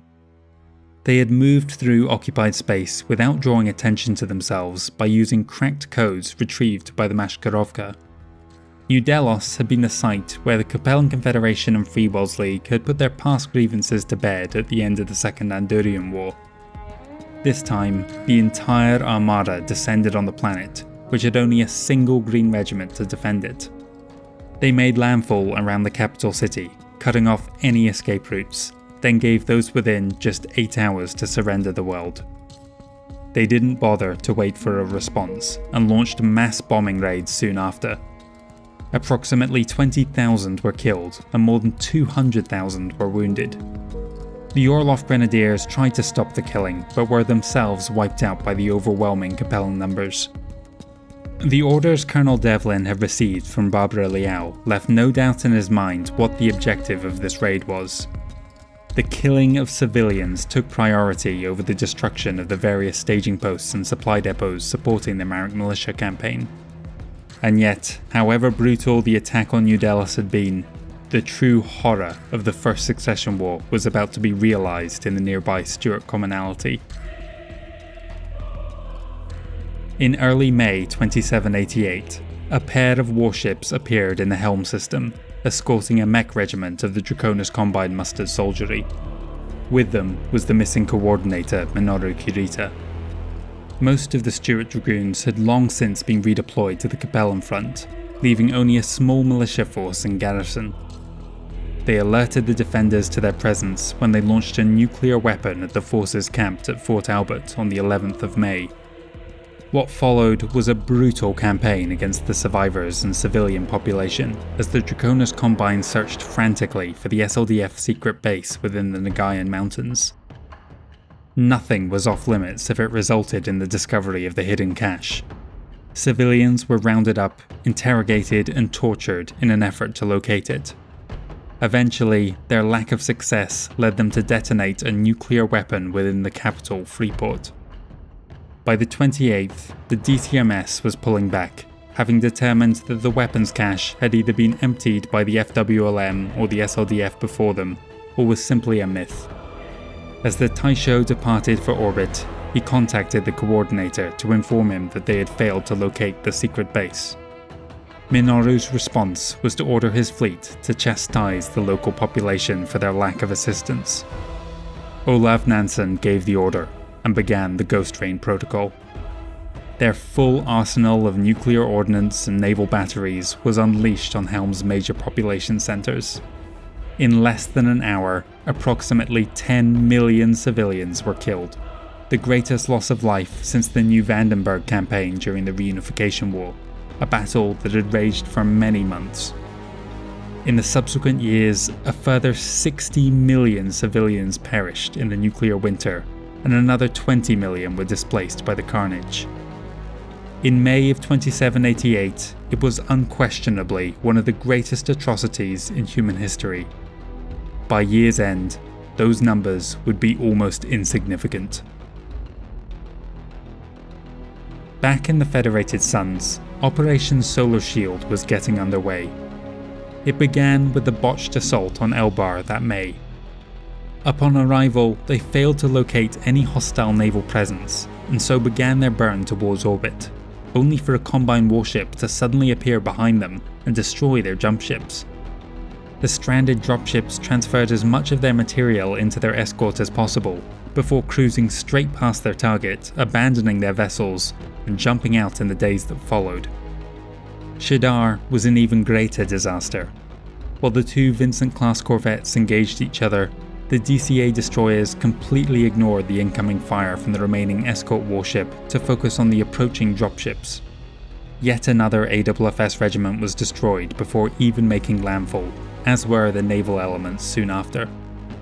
To help pull some of the attention away from the Terran end of the front, John Davian had ordered those forces who had retreated deeper into the Fairfax combat region to instead squeeze the Kiritan advance from the other end. The final target in the ill-fated Operation Solar Shield was Cartago, where the strength of Alexander were making landfall in early June. With them was the First Prince himself. A pair of warships served as escort for the assault force, and were able at first to drive off their opposite number from the Draconis Combine Admiralty. The Davian Guards descended to secure the capital's spaceport, but found it strangely deserted. The ships around them were civilian designs, not military as they had first appeared. They were also in serious disrepair. The mystery resolved itself when the Draconis Combine remote detonated a nuclear weapon hidden among the vessels. John Davian's saving grace was that the detonation was somewhat premature, and only a company of mechs were caught in the explosion. It had nonetheless shaken his composure, and he ordered his regiment back to their dropships when they detected a large aerospace fighter force on fast approach. At the same time, a trio of Kiritan destroyers now moved around the planet to engage their escort and cut off their exit. Miraculously, the First Prince was able to escape the system alive, but only thanks to a holding action that lost him yet another warship. Operation Solar Shield was an unmitigated disaster for the Federated Suns. If there was any silver lining at all, it was that the field marshals at Fairfax had actually managed to liberate most of their combat region. Elsewhere, the best victory they could claim was the death of the coordinator's cousin Vincent Kurita, whose claim to the New Avalon throne had begun the War of Davian Succession half a century earlier. The main Combine advance continued unabated, however. In less than 2 years, the Draconis March had been halved in size. By the end of 2788, more than 25 regiments had been destroyed by the Curitan tidal wave, almost a quarter of their pre-war strength. A few battalion-sized units had formed behind enemy lines on Dobson, Franklin and New Roads, and miraculously Colonel Michael Barlow's battalion was still fighting on Cusser, as were some of the survivors on Galtor despite being two of the first worlds hit. The Dragon now sat directly on the border of the Crucis March. This region of space had not seen combat since the Davian Civil War 2.5 centuries earlier. It had seemed unthinkable that another realm would ever push so far into their territory. Morale across the military was absolutely shot. And unfortunately for House Davian, Kurita was only just getting started. Earlier in the year, Jerome Blake had returned from his voyage with promises from each of the successor lords to respect Comstar's neutrality. The conditions of the Communications Protocol of 2787 were already being enforced across the Inner Sphere. Back on March 13th, he had outlined his plans for a revised Operation Silver Shield. The situation in the Terran hegemony was more dire than ever. Though it was only a suspicion at the time, documents recovered in the years since prove that both Minoru Kurita and Kenyon Malik were already making plans for an assault on Terra. Blake had strengthened his forces by approaching mercenaries of SLDF vintage and offering them spare parts stockpiles, but he now called for his full power. Operation Silver Shield began on June 25th at 0600 Terra Standard Time. Every hyperpulse generator within the Sol system suddenly went dark, and this soon spread to the entire network, cutting off all interworld communications. Without a means to contact their neighbours, nobody realised this was anything more than a local failure and not a deliberate act. This shutdown was timed to coincide with the arrival of former SLDF troops on Terra. Comstar had secretly organised its forces into 8 expeditionary brigades under the command of General Lauren Hayes. Their first targets were the Space Defence System emplacements, securing the world against all but the largest hostile fleets. The small garrisons maintained by each successor state were promptly disarmed. Only the AFFS garrison at Berlin resisted for 5 hours. Elsewhere in the Sol system, the warships Comstar had hidden quickly brought the other planets and facilities under their control. With Comstar and Blake in particular viewed in such a favourable light by the Terrans, the government welcomed the takeover. The only stubborn resistance Hayes faced was a pair of former SLDF divisions that refused to go along with their orders. Operating out of the Manaus Castle Bryan, they fought for 3 days until the 1st and 5th Comstar Expeditionary Division were able to overrun their position. The HPGs came back online on the 28th, carrying a message across the Inner Sphere informing them of the events on Earth. Terra had been claimed as a Comstar protectorate. The successor lords reacted with indignation, claiming that Comstar had violated its own neutrality. Unfortunately for them, with the First Succession War in full swing, they would need the continued support of the HPG network in order to complete their own campaigns before they could divert sufficient forces to seize Terra as their own. The original plan for Operation Silver Shield had called for Comstar to take control of all of the hegemony core worlds, but Blake wisely saw that this would surely provoke a hostile reaction. Instead, the Comstar Expeditionary Divisions moved to New Earth on July 3rd and began to dismantle the former Regular Army headquarters there. By the time they left a week later, there was nothing of use left. This would be the last time Comstar took overt military action in the First Succession War. They spent the next few decades securing their position politically on Terra, while trying to make themselves less of a target for the successor states by decommissioning their naval yards and secreting their many weapons stockpiles somewhere on Earth. Hunting for hidden Starleague caches was becoming a popular pastime for every major house. The Draconis Combine had left Helm empty-handed, but they weren't the only ones searching within the Free Worlds League for one of Kerensky's abandoned stockpiles. In July, the armed forces of the Capellan Confederation and Lyran Commonwealth both dispatched a pair of regiments to the former provincial capital, Tirfing. The planet had been heavily scarred during the Civil War, and over the ensuing decade, over 1 billion civilians had emigrated off-world. Nevertheless, the ruined Castles Bryan likely still housed valuable supplies and equipment, making it a priority target. Rumours suggested that Marik was trying to bring the space defence system back into operation, which gave them additional urgency to strike sooner rather than later. The defending regiment excelled in ambush tactics, inflicting a heavy toll on the raiders. However, with 4-to-1 odds, there could be little hope of victory, even if the attackers were occasionally forced to fight each other. Colonel Sullivan sent out a call for reinforcements. To buy themselves time, the Marik militia turned to weapons of mass destruction, particularly favouring chemical weapons recovered from the ruins. This devastated the conventional forces deployed to Tirfing, turning the campaign into an all-battle-mech affair. Orient Hussar reinforcements arrived in the following weeks, but the situation soon became even more convoluted. Desperate to find anything that might help them turn the tide against the Kiritan onslaught, a Davian raiding party touched down in August. Their sizable infantry complement faced immediate disaster when they disembarked into a radioactive and poisoned hellscape. Task Force Devlin's attack on New Delos had threatened to severely weaken the strong ties between House Marik and House Allison. The Grand Duchy of Orient had been their strongest and most loyal supporter, but the Captain General's inability to defend one of his own systems from the Capellan attacks, coupled with his need for the Duchy to send its own units into occupied space, was a bad look for Kenyan Marik in Parliament. He now sought vengeance against Liao, beginning with the orbital bombardment of Ingersoll in July. The primary target was the dropship assembly yards, but the destruction soon spread to the popular holiday and tourist beaches nearby. Worse followed at New Canton in August.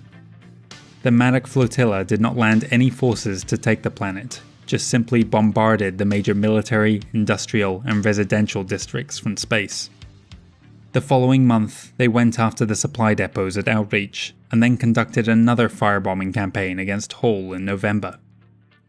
Civilian deaths were in the hundreds of thousands, but that was barely a drop in the ocean compared to what the Inner Sphere was about to bear witness to. Back in October, the chaotic battle raging on Tirfing reached another level. With the arrival of the Draconis Combine Mustered Soldiery, Tirfing became the only time in history that a 5-way battle had been fought between each of the successor states. In a notable twist of fate, 2 former units of the Rimwell's Republic would battle against one another, the Black Sharks and the Stealths. In December, fighting intensified as the 11 regiments closed on the Great Crystal Valley, one of the greatest natural wonders of the Inner Sphere, site of towering phosphorescent crystals as large as glaciers. Whole battalions would vanish into underground warrens, caves, and Star League bunkers scattered across the region, never to re-emerge. Alliances were formed and broken on an hourly basis.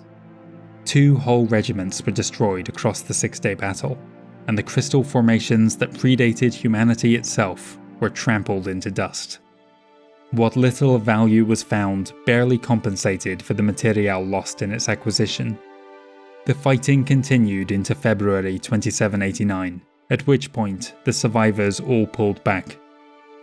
Another of the Terran hegemony's jewels had been thoroughly despoiled. The profligate use of nuclear and particularly chemical weapons had left it virtually uninhabitable. Tirfing had suffered at the hands of Amaris during the Civil War, but the SLDF campaign had kept the use of WMDs to military targets primarily. The same was not true of the First Succession War.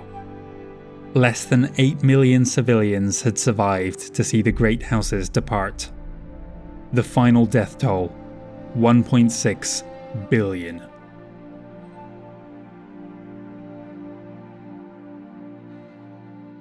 The blockade of Inglesmond had been going on for almost 2 years. It remained one of the most economically viable systems within the Terran hegemony, but the situation on the ground was dire. The Combine hoped to starve the government into submission and claim the industrious planet for themselves. The inhabitants did not want to give up their freedoms to the draconian House Kirita, but things were getting desperate. A request for aid went out to both the Federated Suns and Lyran Commonwealth, promising to join their realm in exchange for assistance in repulsing the dragon. Neither was in any position to help, but saw an opportunity to deny the Kiritans another valuable system. When they arrived, their objective was simply asset denial. Inglesmond watched in horror as the troops that they believed had come to save them instead unleashed an array of nuclear weapons against them and any DTMS targets of opportunity. The enraged Combine responded in kind, leading to a cataclysmic fallout on the ground. When the dust settled and the Kiritans looked at what the battle had won them, they found nothing but ash. Of the once 4.25 billion people that had called Inglesmond home, barely 10,000 anguished souls were left.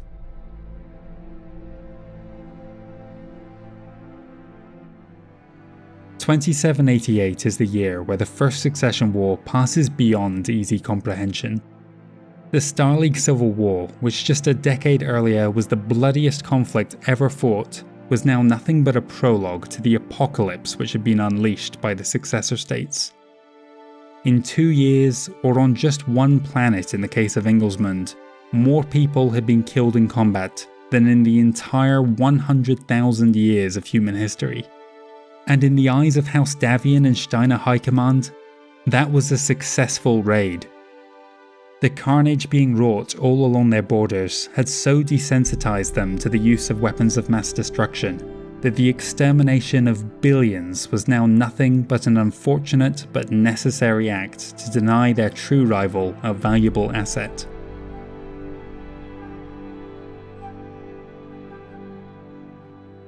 (2788) also marked the end for the Terran hegemony. When Comstar took over control of Terra and made no provision for the governance of other neighbouring systems, the former Cameron worlds found themselves without a home nation.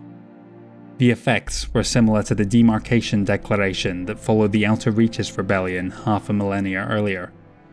It would take a few more years for all of them to be subsumed into one of the successor states, but for all intents and purposes, the Terran hegemony was dead.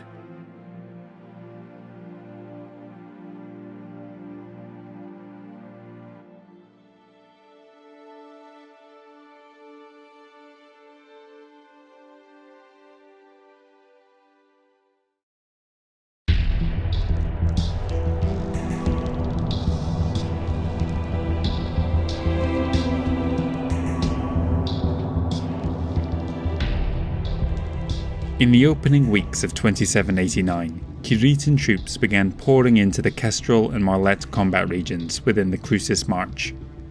Warlord Jinjiro's invasion had already taken 60 worlds from the Federated Suns, making it the most successful campaign of the First Succession War so far.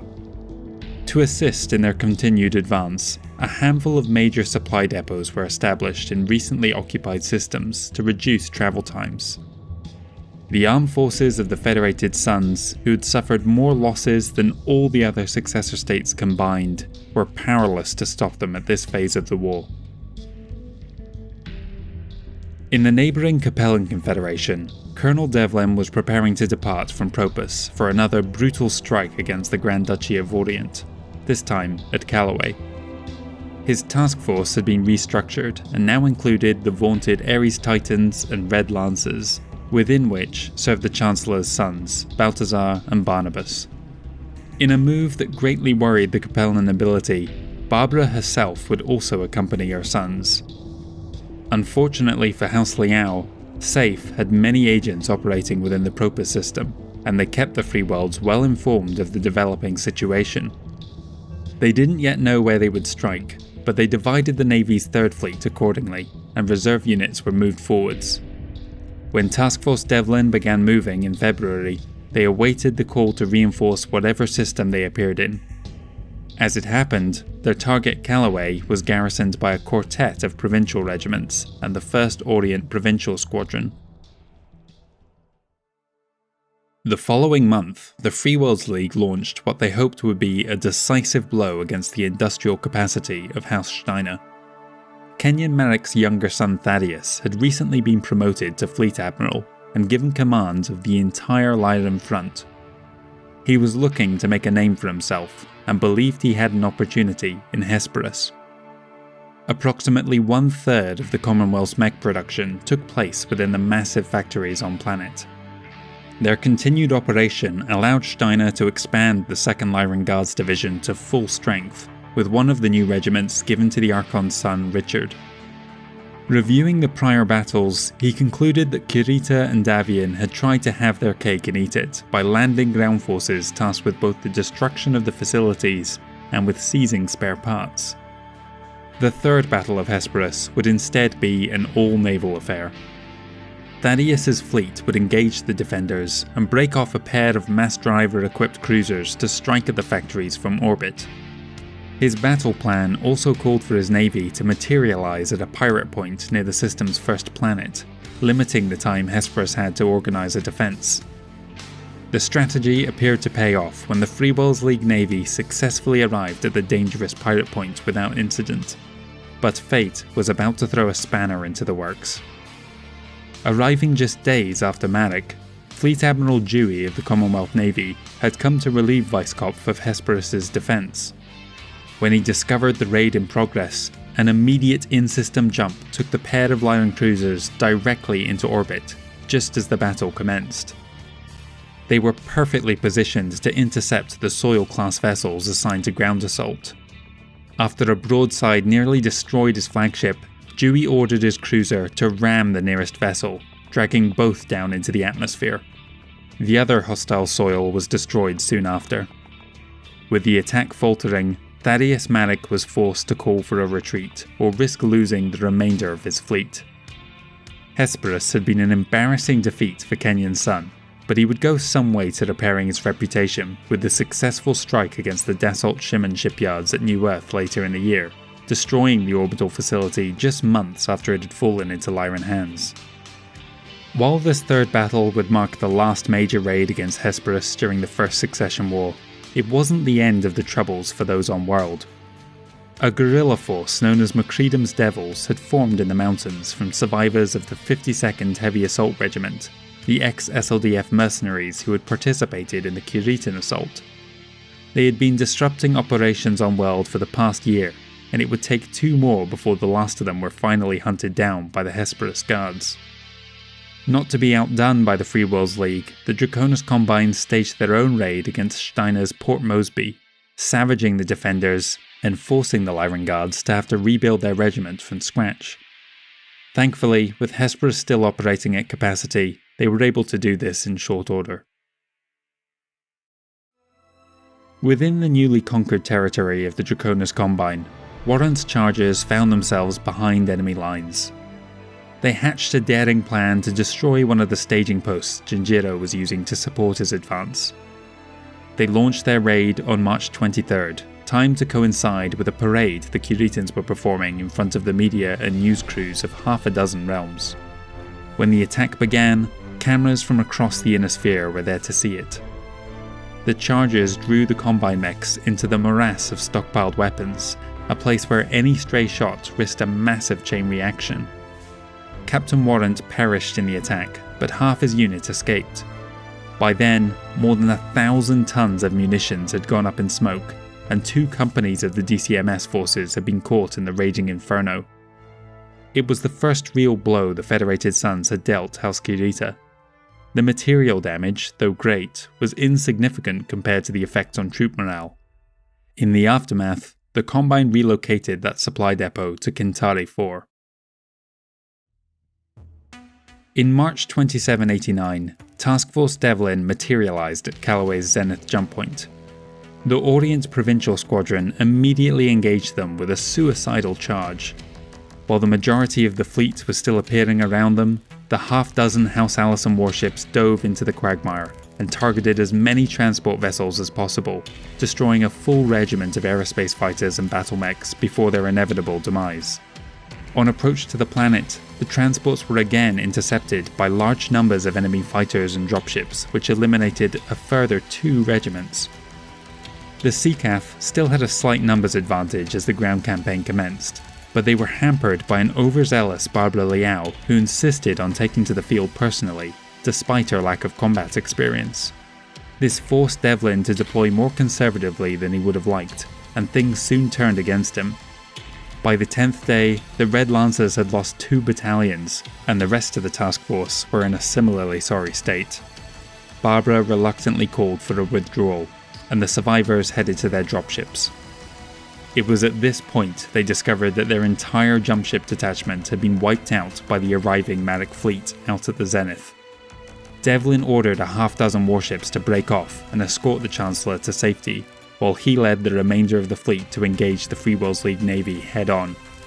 Of the 24 vessels that battled the Marik ships, just 6 made it out the other side, while the Free Worlds Admiral lost a dozen of their own in the exchange. Jason Devlin himself was killed when his flagship was struck by a number of nuclear missiles. The Callaway debacle resulted in serious ramifications for Barbara Liao, both professional and personal. She had lost the support of both her government and the Strategios, the Armed Forces High Command. Furthermore, she had lost both her sons. The Confederation transitioned into a defensive posture in the months that followed. Crucially, they were forced to abandon their blockade of the Marik militia on Kori and Wazan, but not quickly enough to prevent the destruction of several more warships, in turn allowing the Eagle to resume his drive towards Sana. Kenyon's primary goal was to strengthen one of his closest supporters, House Orloff. The Duke of Carbonis had been living in exile within the Grand Duchy of Orient since the Age of War. They now prepared for a homecoming. Taking first the planet Orensen, destroying a Tikhonov regiment in the process, a trio of FWLM units next descended on Carbonis itself.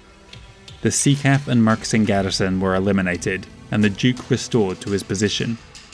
The Duchy of Orloff had expanded to include 4 new systems since the war began, helping them to raise an additional 2 regiments.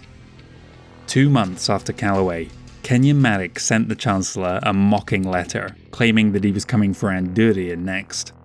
The Strategios was not fooled by the ruse and continued to fortify those worlds along his path to Sana. The Free Worlds League military was just as active on the Lyran front, targeting first the system of Murdin off the Bolan Thumb. Both sides used nuclear and chemical weapons extensively during the 5-month campaign, meaning it was somewhat of a hollow victory for Matic. To strengthen their control of the region, they hired on the mysterious Dark Spirits. This mercenary outfit had suddenly appeared within the Free Worlds and kept quiet about their history. We know now that they were actually the survivors of Darabont's Damned, a mercenary regiment that had fled the Amaris Empire in the final days of the Star League Civil War. Elsewhere on the front, the Free World seized Alula Australis in July. The Lyrans launched a retaliatory raid straight away against the Bolan defenders on Kamenz. Unbeknownst to them, stationed on World was Kenyon Matic's oldest son, Karl. The heir to the Free Worlds League would become an unintentional casualty of the raid, leaving his own son Jason Matic as Kenyon's successor. In September, the Lyran Commonwealth again came under attack from the Federated Suns. The remnants of the Second Battle of Hesperus, led by Admiral Hayes, first appeared within the Thorin system, where they caused as much damage to infrastructure as they could from orbit before departing. The stealths were known to be operating in the region, which prevented the AFFS from landing any forces. They next struck at Rocky, where upon arrival they discovered that the LCAF on World were in the midst of a manhunt for a rebel group of Amaris Empire armed forces. While Davian and Steiner engaged each other, the Amaris loyalists struck at the Lyran headquarters, prompting a nuclear response. Hayes in orbit responded in kind, and soon the planet was plunged into a nuclear winter. The exact death toll on Rocky isn't known. The last census, taken in 2765 before the fall of the Star League, reported a population of 2.25 billion. Despite the mass exodus that followed the Civil War, it's probable that Rocky's population still numbered well over 1 billion, most of whom would perish in the crossfire. On the final leg of their return to the Federated Suns, the last of the task force destroyed the Dytron Heavy Industrials orbital shipyards within the New Earth system, rendering useless the second of the 2 facilities Steiner had been so pleased to acquire. These minor victories were of little consolation to the collapsing Federated Suns.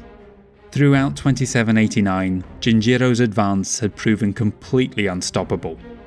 They abandoned early the defense of the Kestrel and the Marlet combat regions, and instead spent the year frantically fortifying the systems around their national capital. Those forces at the front tried in vain to hold their ground, but another 2 regiments were destroyed, and by year's end, the mustered soldiery were preparing to move into the new Avalon combat region. In their desperation, the Federated Suns launched a special operation that would become known as the Church Expedition.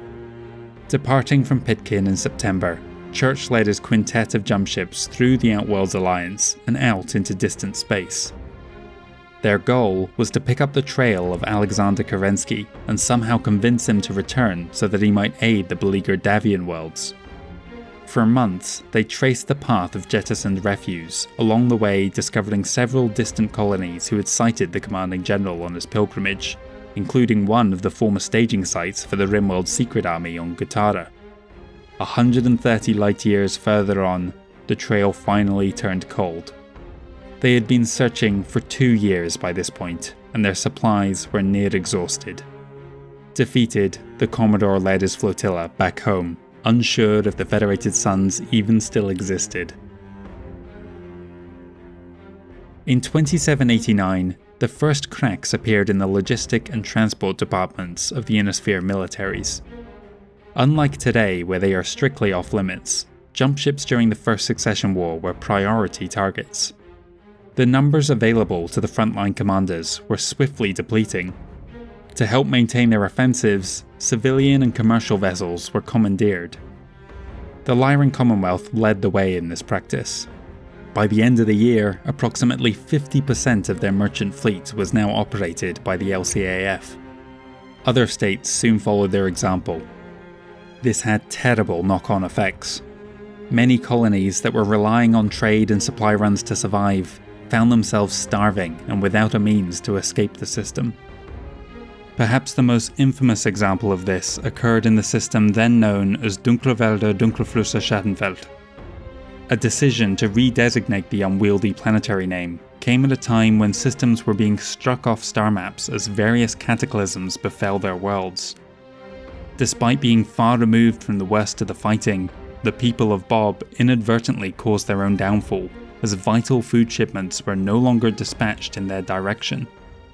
The population of 346 million were sentenced to an excruciatingly slow death by starvation, with over 250 million succumbing by war's end.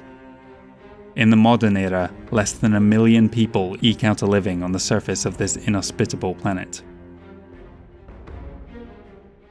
One minor battle of Jinjiro's campaign that would have a lasting impact on the Inner Sphere took place on Imbriol 3. Fighting for the planet had turned especially ugly, and facing the brunt of it were the Longhorn's mercenary regiment.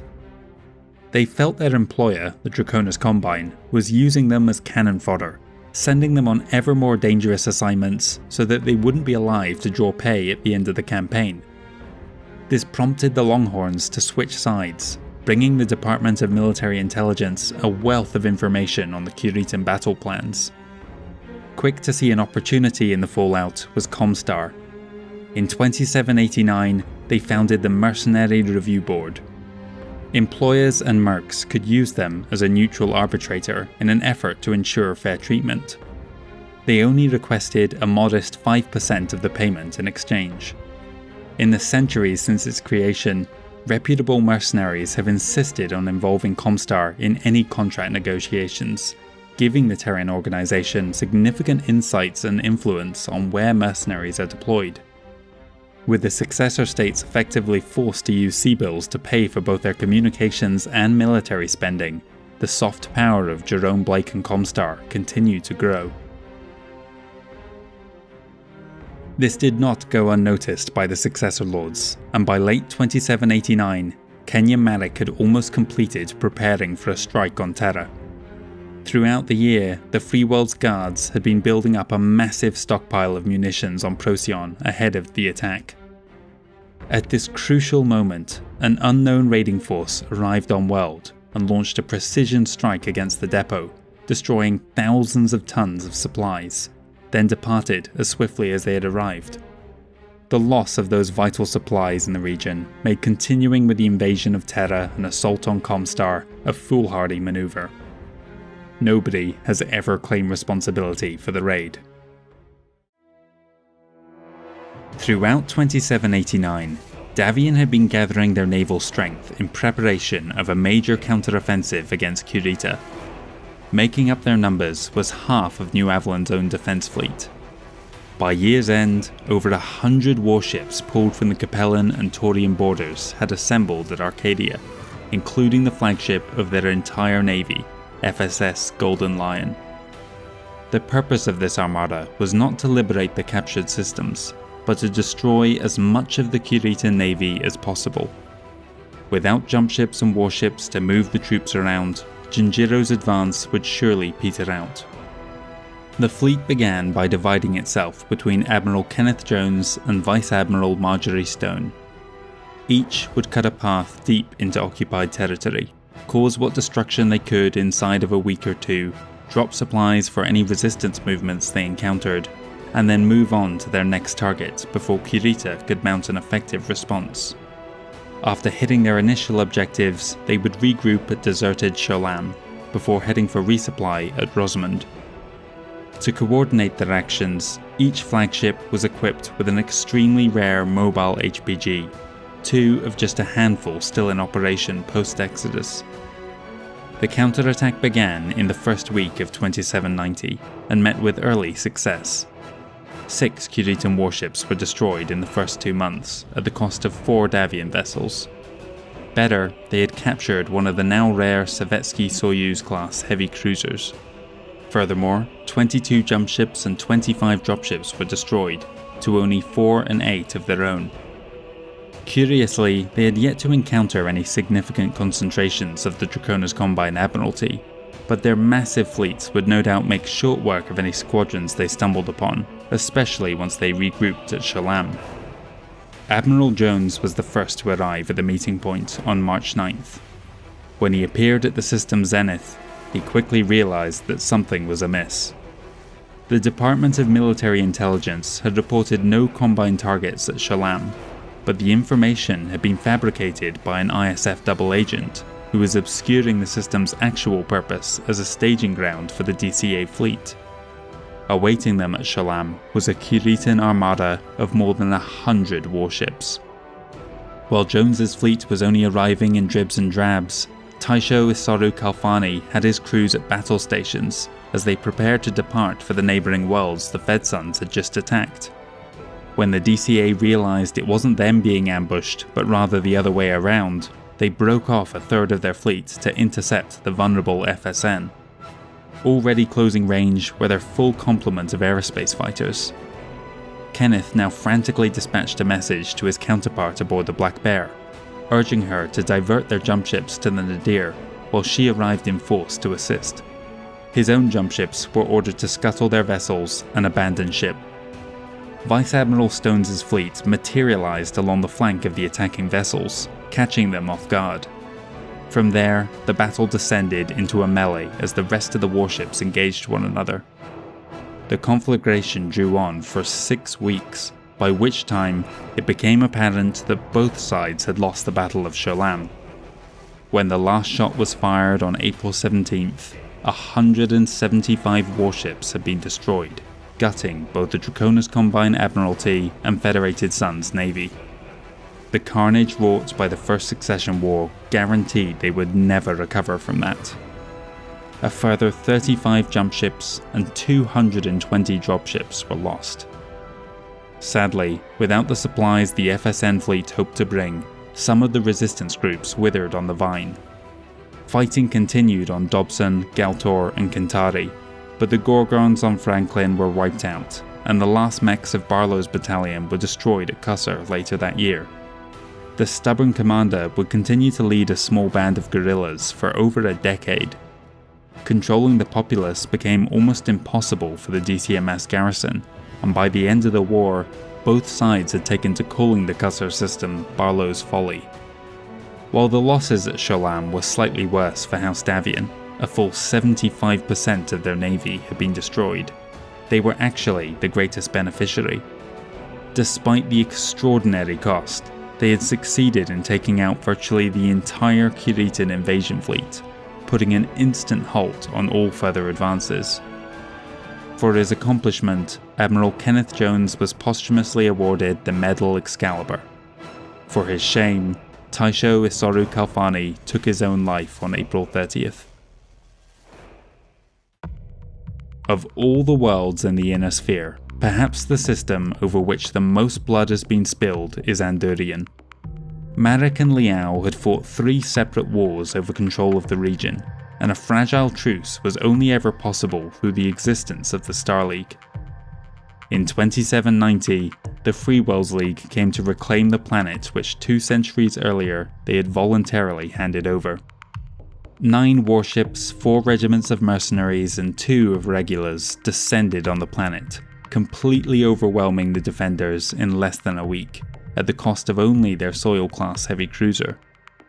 The shocking seizure of one of their commonality capitals had the Capellan Strategios pointing fingers in every direction. The Eagle had humiliated them by seizing Andurian just as he had promised. Ingonish and Ryerson followed soon after, confirming that Marek was opening a second front against the Capellan Confederation. Reclaiming the ancestral home of House Humphreys allowed the defenders of Andurian to form a 6th regiment for the Free Worlds League military. Marek saw similar success on their Corwood border. The Free Worlds Guards and Regulan Hussars had been largely idle so far during the war. They now embarked on a massive raiding campaign against 10 Lyran worlds. When they encountered little resistance, these raids transitioned into full invasions. Alhena, Dixie, and Shiloh all changed hands in 2790. The Archon was hard-pressed on our Spinwood border too. The Draconis Combine launched 8 opportunistic land grabs, while LCAF reinforcements arrived to drive them off 5 of the captured systems. A trio fell under the banner of House Kurita. Furthermore, another 5 systems were raided by the DCMS that year. The Commonwealth responded by launching an enormous raiding campaign of its own that July.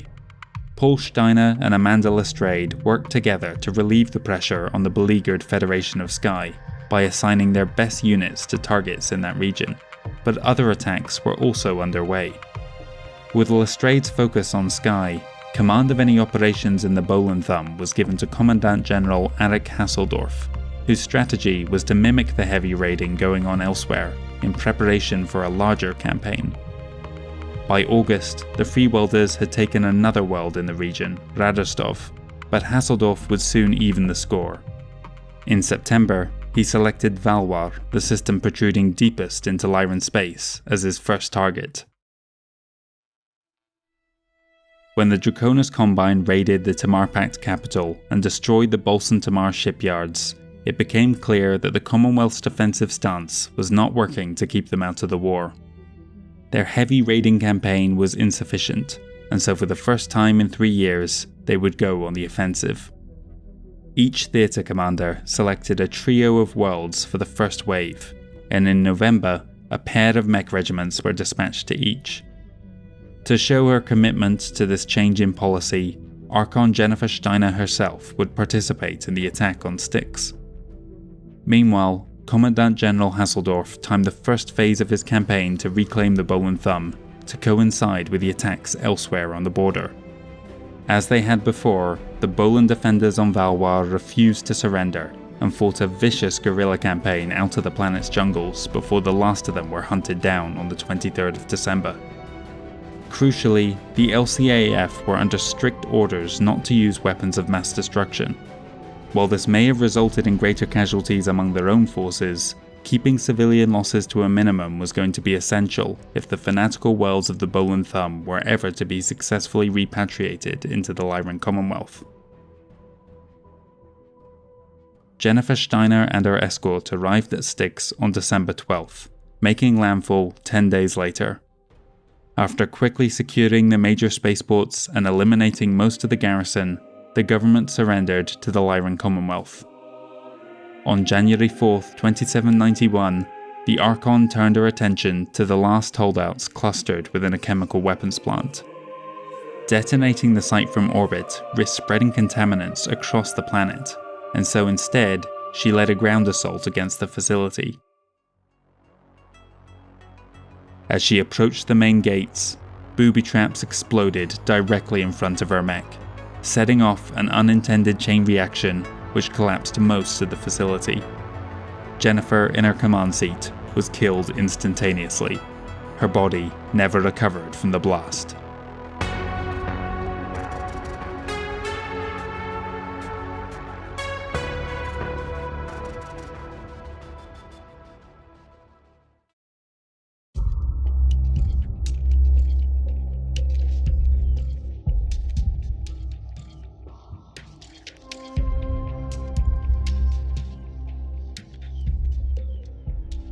The death of Archon Jennifer Steiner threw the fledgling Lyran offensive, and indeed the entire realm, into complete disarray.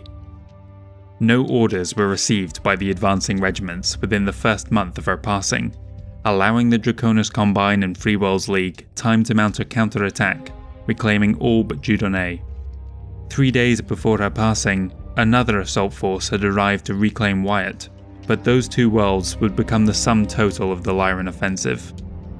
The Estates General promptly moved to have her son Richard confirmed as the Commonwealth's new Archon.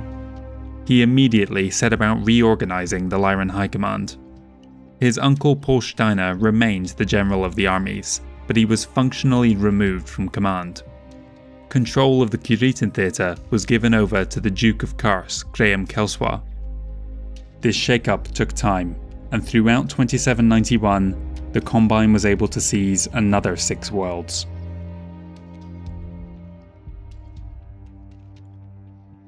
The only Lyran commander who managed to maintain some momentum was Commandant General Hasseldorf.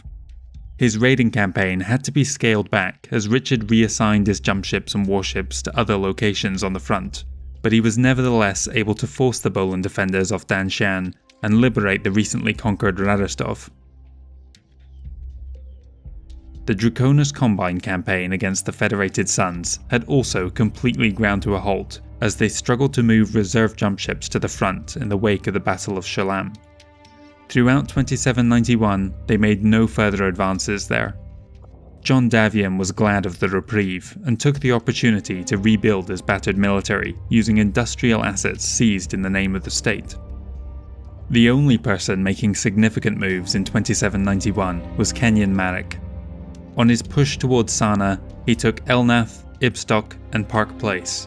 Orient claimed Sappho, and the Duchy of Andurian expanded by a full 11 systems. 2 more Seacath regiments were destroyed in the bargain. The Eagle's progress may not have been as bombastic as that of Jinjiro Kirita, but his campaign showed no signs of slowing.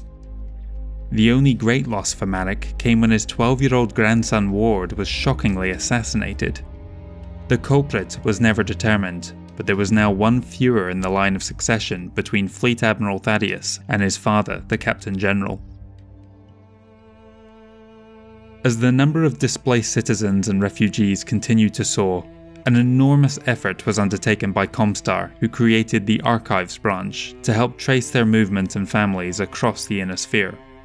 In time, this became a repository for not just genetic history, but also many lost technologies and records.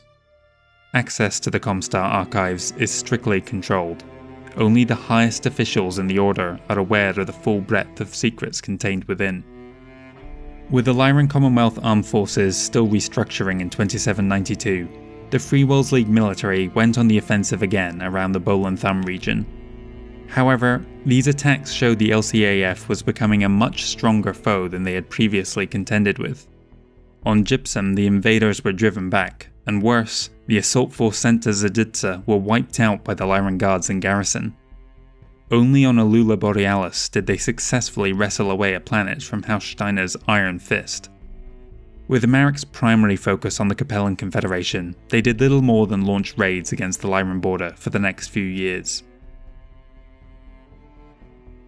In the Federated Suns, House Davian was finally trying to recapture some of the initiative over the stalled Kuritan advance. From the Capellan end of the front, they squeezed the Kurita Bulge, primarily focusing on systems within the Marlette combat region, but also taking a couple from as far away as the Robinson operational area. Their victory was short-lived, as later that year, the Draconis Combine finally resumed its crushing conquest of the Davian state. They began by retaking the lost Marlette systems, and then immediately followed up by moving towards the capital, New Avalon. Faced with both reinforced defences in every system and a shortage of jump ships to manoeuvre his forces, Jinjiro abandoned the planet-hopping strategy that had served him so well earlier in the war. Instead, he focused on completely subjugating or destroying each new world he reached before moving on. Progress was much slower, but the occupation forces had to contend with far fewer insurrections. The Commonwealth Navy in 2792 was busy redeploying from the former Rimworld's border to more active fronts. By this point, the Lyran Intelligence Corps was reporting that only one credible threat remained within the periphery, the Finnmark Free Republic. It was here that Richard Steiner next turned his gaze. A squadron of corvettes was broken off and tasked with the destruction of the Roe Weapons Systems warship yard at Finnmark. General of the armies Paul Steiner advocated for a ground campaign that would allow them to take possession of the former Amaris capital system, but Richard was only interested in extermination. Operation Haifischflossensuppe began that December. The assault squadron moved first to Dijon, claiming the world for the Commonwealth.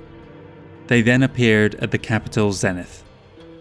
The Lyran Commodore in charge of the operation demanded their surrender as they approached the shipyards, refusing any calls for a diplomatic solution. As the Marine boarding party landed on the orbital station, the former Rimwelders detonated a nuclear device on board. Several more launched from the planet itself, destroying a pair of the Lyran warships before they were able to withdraw. An hour later, the Lyran squadron returned and unleashed their full strategic arsenal on Finnmark, and didn't relent in their bombardment until the following day, by which point the entire population had been exterminated. Another 2 worlds of the now defunct Republic were absorbed into the Commonwealth, but the rest were left to rot. The shortage of transports available to Commandant General Hasseldorf meant his Bowl and Thumb campaign progressed only at a very slow pace following Richard's rise to power. Fewer and fewer raids were taking place, and only a single planet changed hands in 2793, where once more the Bolan defenders fought until the last mech fell. Kenyon Maddox's assault on the Capellan Confederation, by contrast, was much more successful, destroying a regiment of Andurian Hussars and taking a further 8 worlds from House Liao, half of which went to their allies in House Allison and Humphreys. Because of its strategic location right in the middle of the front, an important staging post was established on Anagasaki to support any future advance, but it was here that the campaign began to come undone. Later in the year, a small fleet of Capellan warships arrived in system, making landfall with the Centauri Guards and 3 supporting regiments who quickly moved against the Marek supply depots. The 21st Centauri Lancers Battalion distinguished themselves by rooting out the defenders with a minimum of destruction to the munitions and equipment in storage. It was the first major loss that the Capellan Confederation had given the Free Worlds League since the New Delos massacre. Suspecting that it was the first phase of a much larger counteroffensive, the FWLM quickly changed to the defensive. This hunkering down led to the creation of a new province within the League, the Syrian Concordance. These former hegemony worlds quickly raised a trio of regiments for their provincial brigade, the Syrian Lancers.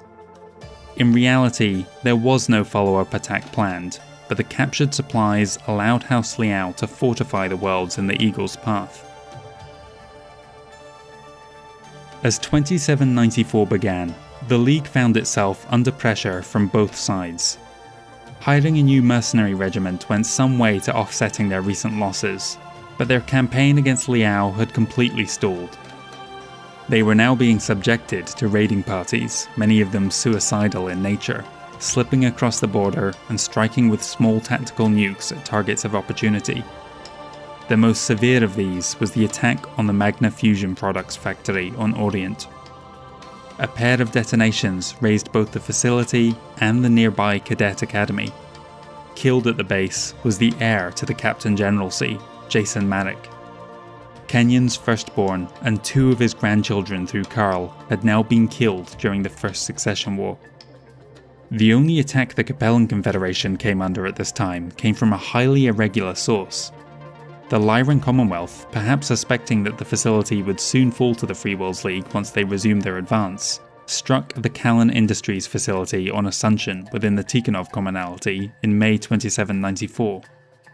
Other more conventional raids were launched from the Alarian province against the Bolan Thumb between April and July, culminating in the successful invasion of Elajay.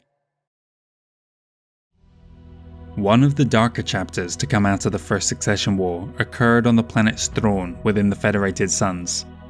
With the dreaded Draconis Combine fast approaching, the local Prime Minister issued laws that stripped any individual of Asian heritage of their personal property, with the paper-thin justification being that they had a higher probability of spying for Liao or Kurita. This was indicative of a growing wave of racism born primarily from fear that was permeating throughout the Davian realm. The new laws led to a widespread and long-lasting purge in which countless innocents were killed because of their ethnicity.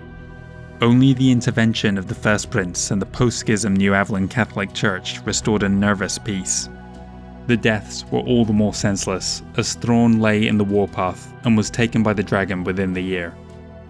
Even to this day, an anti-Asian sentiment lingers under the surface in some areas of the Federated Suns, though to discuss it openly is often met with derision. After a few years of rebuilding, the Lyran Commonwealth was finally ready to resume operations against the Draconis Combine. In the years since he came to power, the battlemech factories on Hesperus and elsewhere in the Commonwealth had been working flat out to try and match the demand. Like everyone, the LCAF was in decline, but their prodigious industrial output allowed them to found several new regiments during the war, including 3 for the Arcturan Guards, 3 for the Donegal Guards, 7 new Lyran Regulars, and a 2nd regiment each for the Donegal and Sakhalin Regulars. The exact date that they entered into the roles is lost to history, but the first of them would see action within the year. Duke Kelsoir's first offensive in charge of the Kuritan front would also prove to be his last. It began promisingly enough, with raids on Dieron and Styx and a successful liberation of Skondia, but things took a turn when Kelsoir accompanied his Tamar Tigers on a deep raid against Benjamin. As the capital of a powerful military district, it would most likely host a large garrison, but spies reported that the system had actually been stripped bare so that those troops might be better used against the Federated Suns. Unfortunately for Steiner, those spies were actually members of the Combine's internal security force and were feeding them false information. They waited until the Tigers were entering the atmosphere before they sprang their trap. A trio of destroyers overwhelmed the Lyran warships and then destroyed the jump ships too, stranding Kelsoir on planet. There, he discovered that far from being deserted, Benjamin was still home to 3 mech and 12 conventional regiments. His own battle mechs leapt from the dropships before touching down and dispersed into the countryside, evading capture for the time being. However, those same spies now reported back to the Commonwealth that there had been no survivors of the ambush. The Duke of Kars was on his own. Begrudgingly, Richard was forced to reinstate his uncle Paul as commander of the Kuritan Theatre. Over the next 2 years, the Draconis Combine was able to take advantage of the rivalry between the Archon and the General of the Armies, allowing them to seize another 4 systems from House Steiner, and destroy one of their mercenary regiments, even as they closed in on New Avalon. 2795 saw the rise of one of the Capellan Confederation's great wartime leaders, Duke of Sirius and Prefect of the Tikhonov Commonalty, Sandal Quinn. As the Draconis Combine drew nearer to their ultimate goal, they passed by the Chesterton worlds that bordered the Liao state. Such planets were of little interest to them, but far more historically significant to the Confederation. The AFFS had little in the region to repel them as they continued to fortify their capital. The only new unit to appear in that corner of the front was Belinda's Irregulars a couple of years prior. Another mercenary brigade entering service with the Federated Sons in 2795 was the Fighting Urukai, but they were desperately needed elsewhere. Quinn didn't have the authority to bypass the Strategios, but instead called upon the mercenaries of the region to conduct his private war. He also raised a new brigade from scratch, the Chesterton Voltigeurs. In April, his assault began with landings on Castleton and Mirag. After securing those systems in the name of Tikhonov, the Duke next took aim at Farwell and Demeter that August. The Ariane